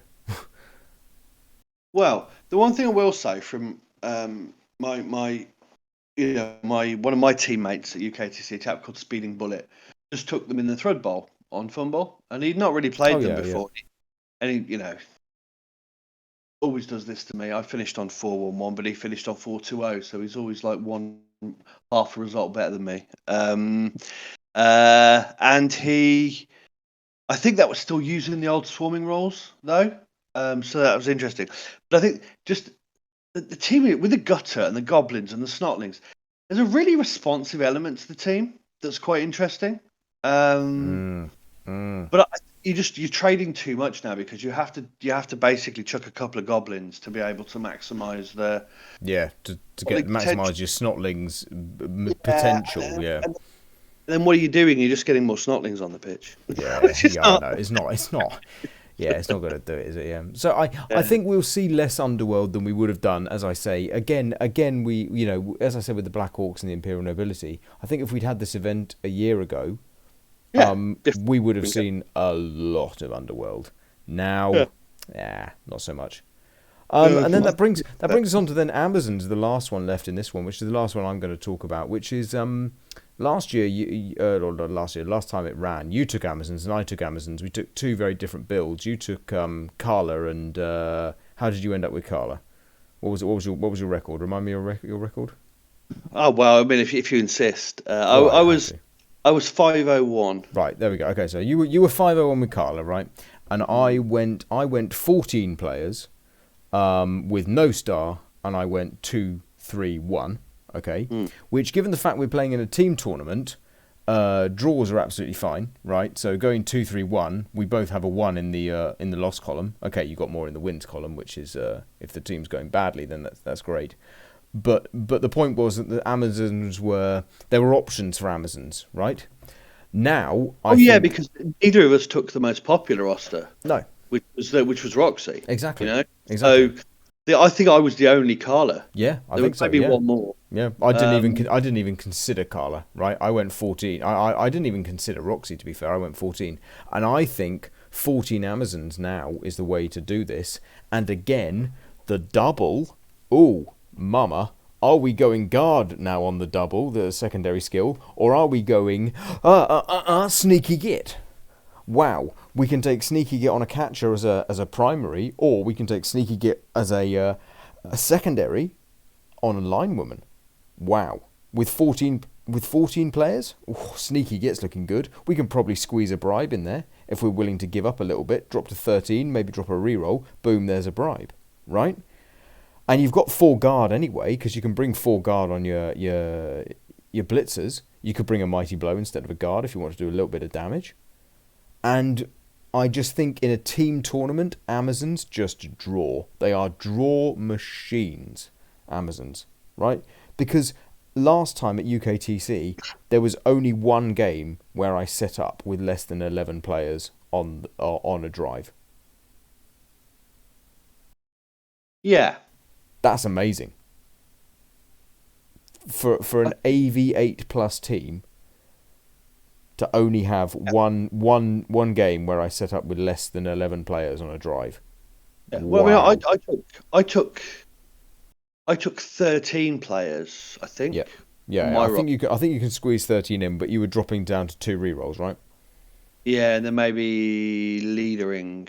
Yeah, I don't like leader on Amazons, but now we're getting pernickety. Anyway, so and the only time I set up with less than 11 was when I forgot. Like I left a player in the dugout that I didn't need to because I thought I'd got 11 on the field and I only had 10. Oh, well done. Well done. You can hear me clapping sarcastically in the background. Yeah. Genius. Very good. I definitely agree with you that large benches are great on Amazons. Yeah. I watched Triple Skull use Amazons in the last TSD, and I think I'm right in saying he had a sneaky git. Yep. Catcher, and it did great things, particularly with all the guard. Of course. So, this is the thing, right? There is a world where you just go 5 guard because you take the secondary as guard on a linewoman. You sneaky get a catcher, and anytime you knock something over, you put all 5 guard around it, or at least 2 or 3, right? And you just step on it. Yeah. No, And I think I think that's the way to. I mean, I would. yeah, I can't disagree with what you're saying. exactly. And I think the right. fact is, again, it boils back to being a team tournament. Draws are absolutely fine in the team environment as long as someone on your team is winning and no one else is losing. You are winning that round.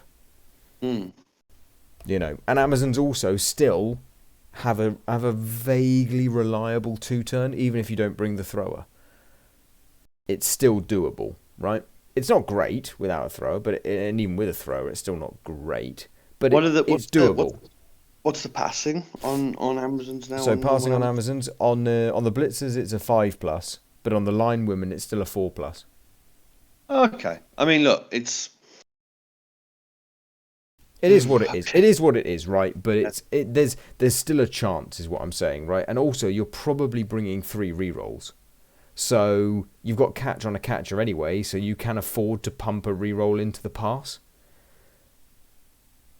No, it's true. With a line woman anyway, right? If you're having to 2-turn, you're probably going to have at least 1 reroll left, right? Yeah. So no, I think that's the exact point. It's a little bit like Chaos Dwarfs in the sense that the 2-turn is not great now, so yeah.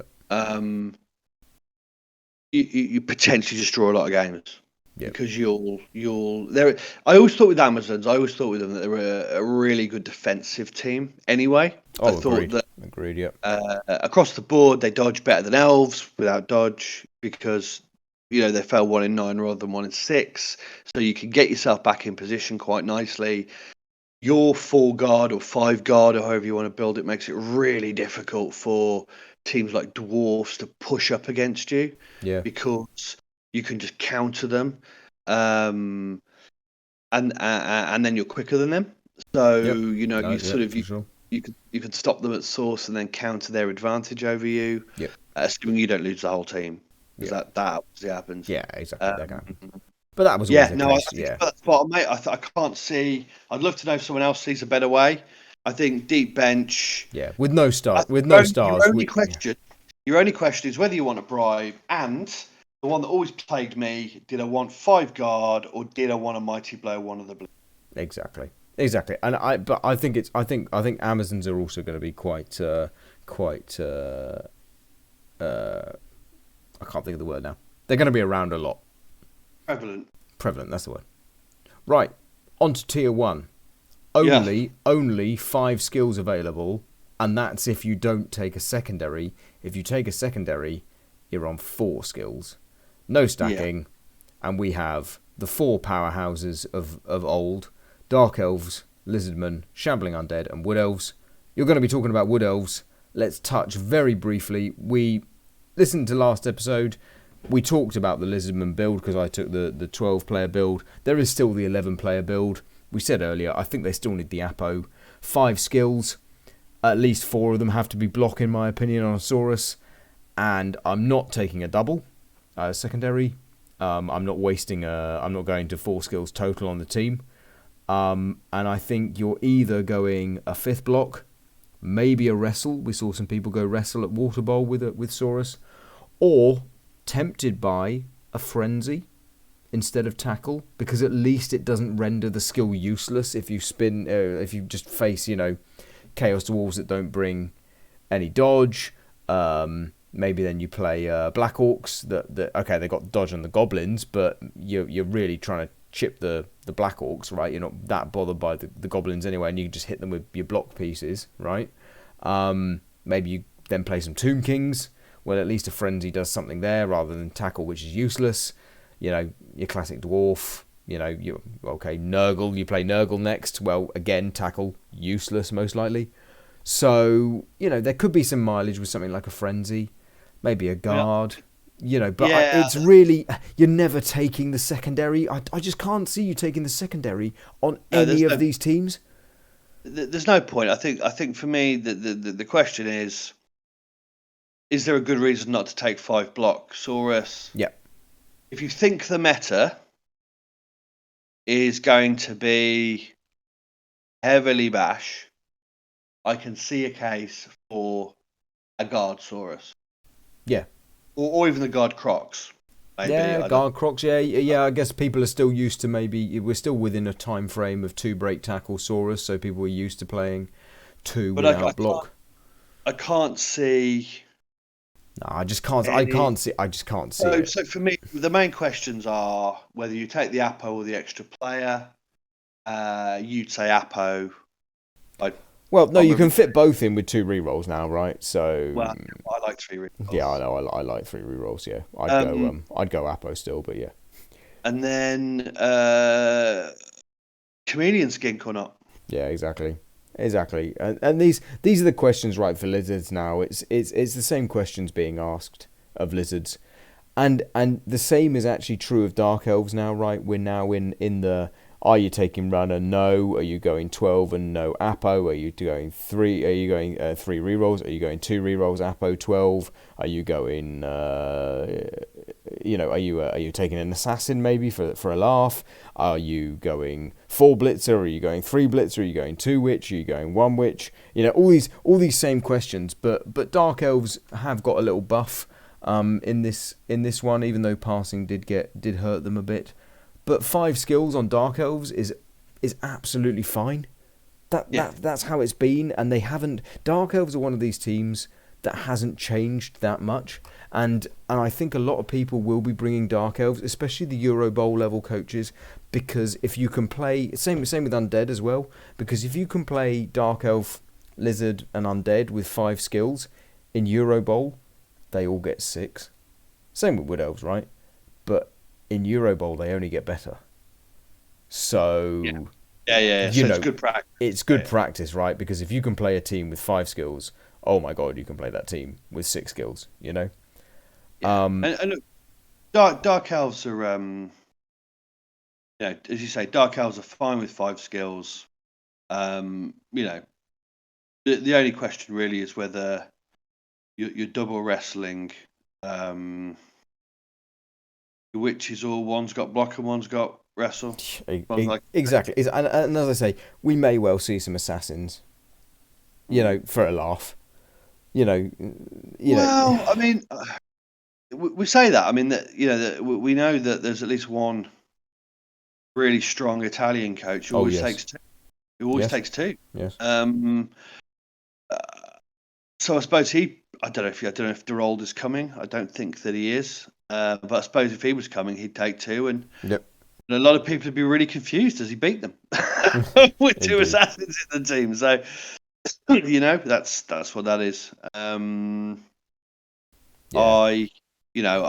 think it's. I just think with dark elves and lizardmen, we're just going to be asking the same questions basically for all tournaments. Same with undead as well, right?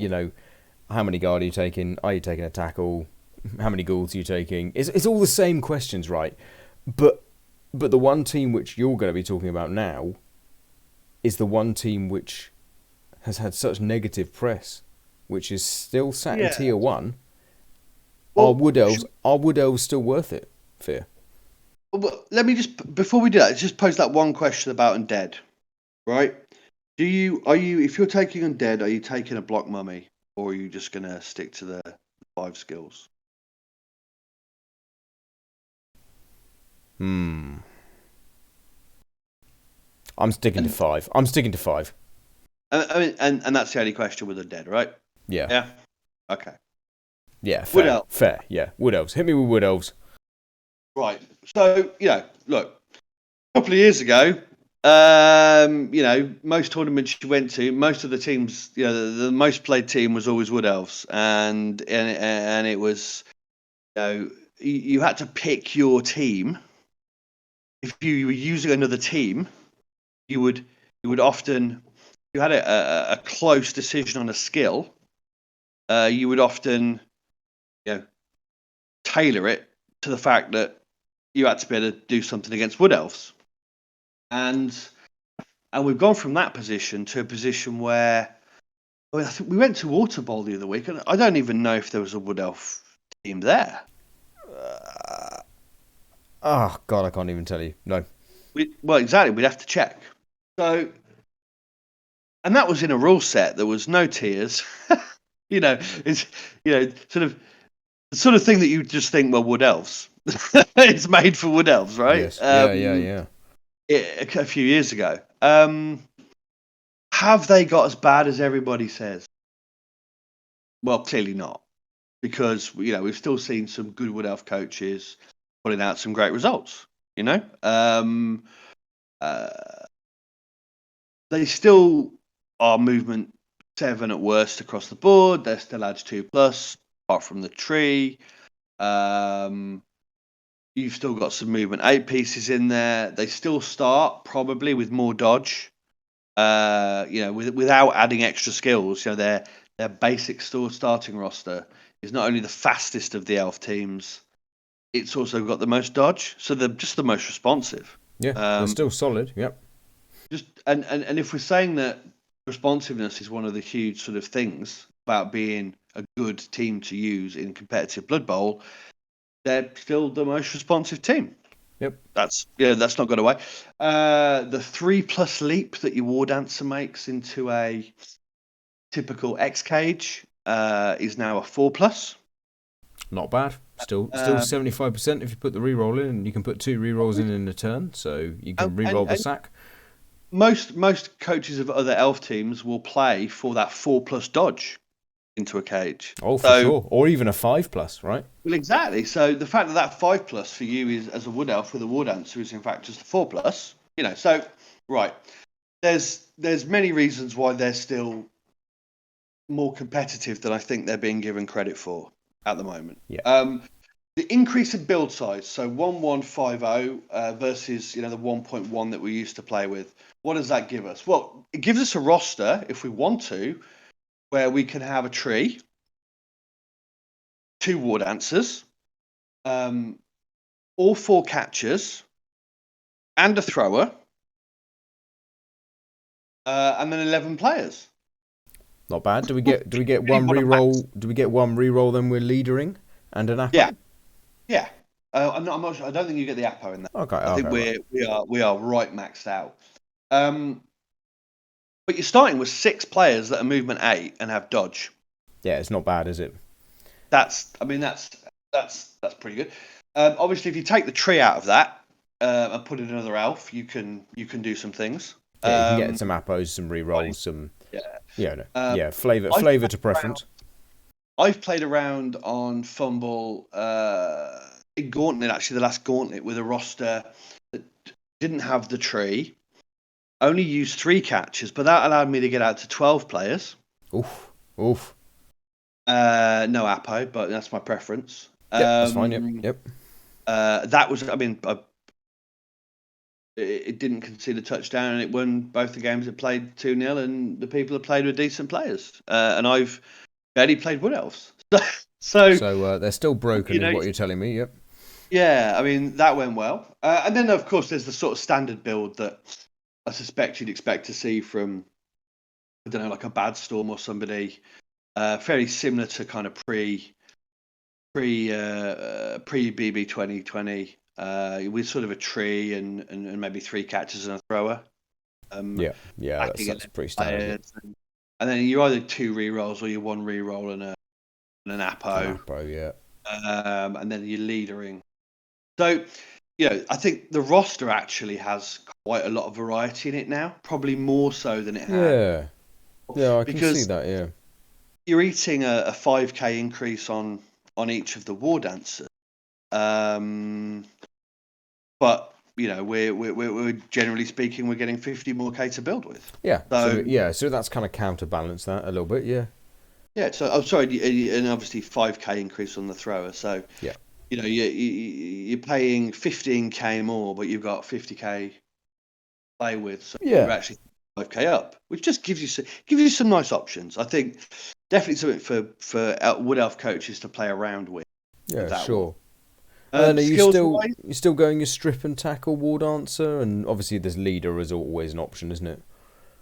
Yeah, I think, and again, I think strip ball and tackle are fairly well established as your your war dancer skills, unless, as I say, the aforementioned Bad Storm will always take frenzy rather than tackle. Yeah, it is a very generalisation. You do see a lot of Italian coaches as well favouring a frenzy. I believe Spartaco likes a frenzy war dancer himself. Look, I mean, there are some great coaches like K-Fogg and Goo tackle, and there are some great coaches like Spartaco and Bad Storm who prefer frenzy, and they're all better than me with wood elves. So I will say either is correct. Exactly. Depending on what is there a wrong answer here? Probably not. Right? No, there's not. And I guess your other skills, as you say, leader, depending on how many rerolls you've taken and what your confidence preference. Yeah, exactly. I don't hate a sidestep catcher just to make the one turner slightly easier. Could just dodge 2 more elves. Could just wrestle 2 more elves. Could block on a wrestle. Could double block. Why not throw in a sneaky git? There's always the grab tree, and as you say, the new kid on the block, catch you a sneaky git. Yeah, we all know that a big run up on a foul will break our AV more often than not, and with sneaky git being able to move afterwards, you can even do a short drive by fouling and then position yourself into the elf screen. Well, I think that's the point, isn't it? I think it is the it's the movement after, yeah. Yeah, because what you're doing with that skill then on that piece is you put it on lineman, then movement 7, right? So maybe that's the wiser option. Maybe that's the wiser option. But on a wood elf team, it feels like you're particularly maximising the USP of that skill. Yeah. It's same as taking it on a human thrower. You're doing the foul and then moving off another 6 squares afterwards. You know, it's the same with the wood elf. You're moving in and then you're moving 7, 6, 8, however many squares more afterwards. Yeah. And so that could be interesting. Although, if you're taking an 11-player roster, probably a teeny bit risky. Yeah, it is a bit risky. In a team that is all AV 8+. Yeah, you're gonna get removals. Yeah, packing sneaky git, so you are going to lose. Yeah, especially with no Apo as well. If you've got no Apo build, but we will see some wood elves. A lot of the wood elves that we see are being played by people who are good. Being particularly good with wood elves. Yep. Want a bit of Eurobowl practice probably. Yeah, and that's a bit of a change because time gone by, if you couldn't decide what team to take, you always took wood elves, right? Or exactly. A lot of people. Yeah. So it'd be interesting to see how they go and what people build. But I certainly think there's a bit more option there. Just kind of why I wanted to talk about them. I just think there's a bit more option there than probably there was historically. So that's us done with the UKTC. Yeah. And amazingly, we've managed to fit it in under 2 hours. Well, we were aiming for an hour. So we were aiming for an hour, so we've only had an 100% increase rather than 200% increase that we had last time. Yeah. But, wow! Yeah, I mean, I'm not going to do the tournament. I'm not going to do the tournament rundown. No. Because there's been enough time and enough tournament results. Yeah. Yes, I'm buzzing. It's going to be good, isn't it? It is. I am. Through TSD in particular, there's so many players all over Europe that I've got to know a little bit. That we talked about Water Bowl and meeting people that we sort of knew. This is even. Yeah, it's even better. There's a lot of people I'm looking forward to meeting as well. A lot of people on the Twitch streams are coming to UKTC for the first time for a tabletop tournament, or it will be their first big one since they started. Maybe just after lockdowns or during lockdowns, and now they're coming to the big one. It's going to be really nice. It's going to be really nice. Any teams to watch out for? Players to watch out for? You think?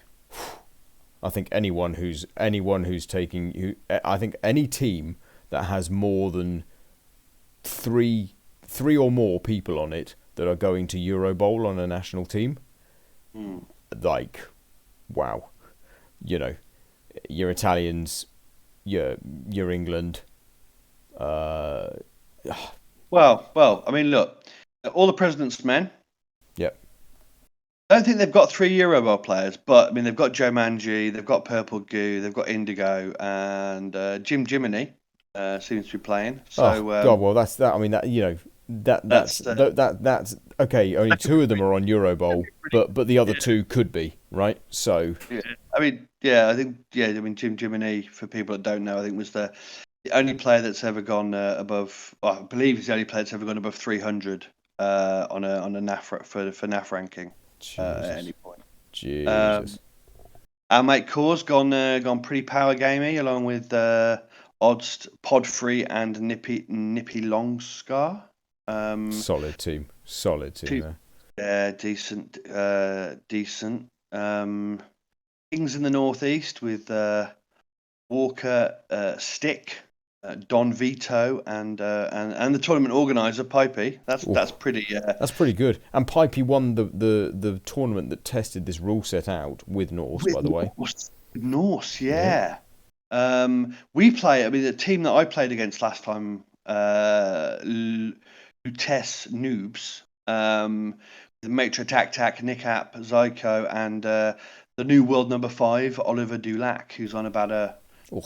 He's on about a 25-2-1 run with Skaven at the moment. Pretty hot streak. Yeah, they look pretty good, don't they? And he's going to be wet, drooling at the biting at the bit, chomping at the bit with Skaven in the right tier. Serial winners, captained by Spartaco. A great they also coach. have Liam. They also have the aforementioned double assassin loving Dirold. Oh, there we go. He is coming. And they also have Owen 86. That's a tough team.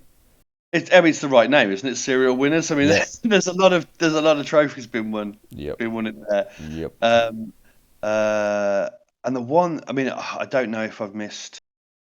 I will just go and scroll back up in a minute. But team 1 minute. Justicium, Bibby, Sam Dulac, and your mate Bullpiff. Way! Oh, I'm gonna look forward to meeting some of these people. I've had some great games. What's this? What is this team here? They must be in with a shout. What did you say? Any team with more than 3 Euroball players on it? You reckon? So what's this Welsh Dragons team? Andy Davo, 20 Phoenix, Boneless, and some good chap called Hellboy as captain. That's 4 Euroball players, I think. Well, Andy's not going, but he's played Euroball, yeah. I guess. Yeah, so I mean, that looks like a team. You guys must think we're only going to have fun, mate. We're all taking stunties, right? So. Well, you said you were taking Necro, so. Yeah, only zombies, mate. Yep. 16 zombies. Yeah. Yeah, that looks. Yeah, so there's some really interesting looking teams in there, and I look forward to our next episode where we will debrief this. It's going to be a good one. It's going to be a really good one. Yeah. Oh, look at that Team W, Pete W, Thomas W, Gorgoroth and Besters. That's a nice team. That's a nice team. And just to finish off, then, who's on your team? Who's on my team?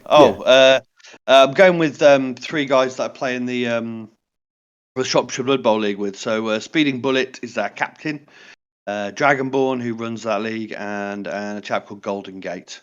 And I've had the pleasure of playing all 4 of you.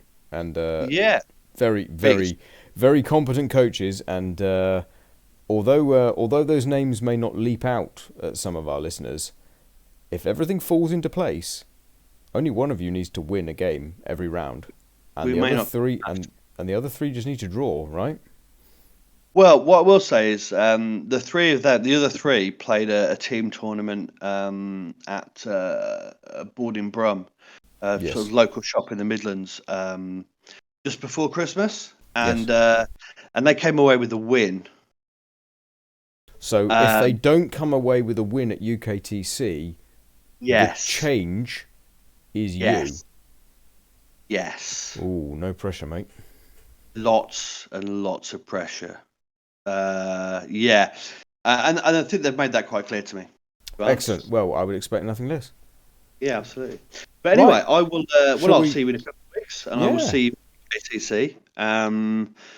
I hope you have a blast, mate. Yeah, you too, man. Right. So let's finish off with if anyone is at UKTC and you've listened to the podcast and want to come over and say hi, do find us. We'll be on one of the tables somewhere. Do come and say hi.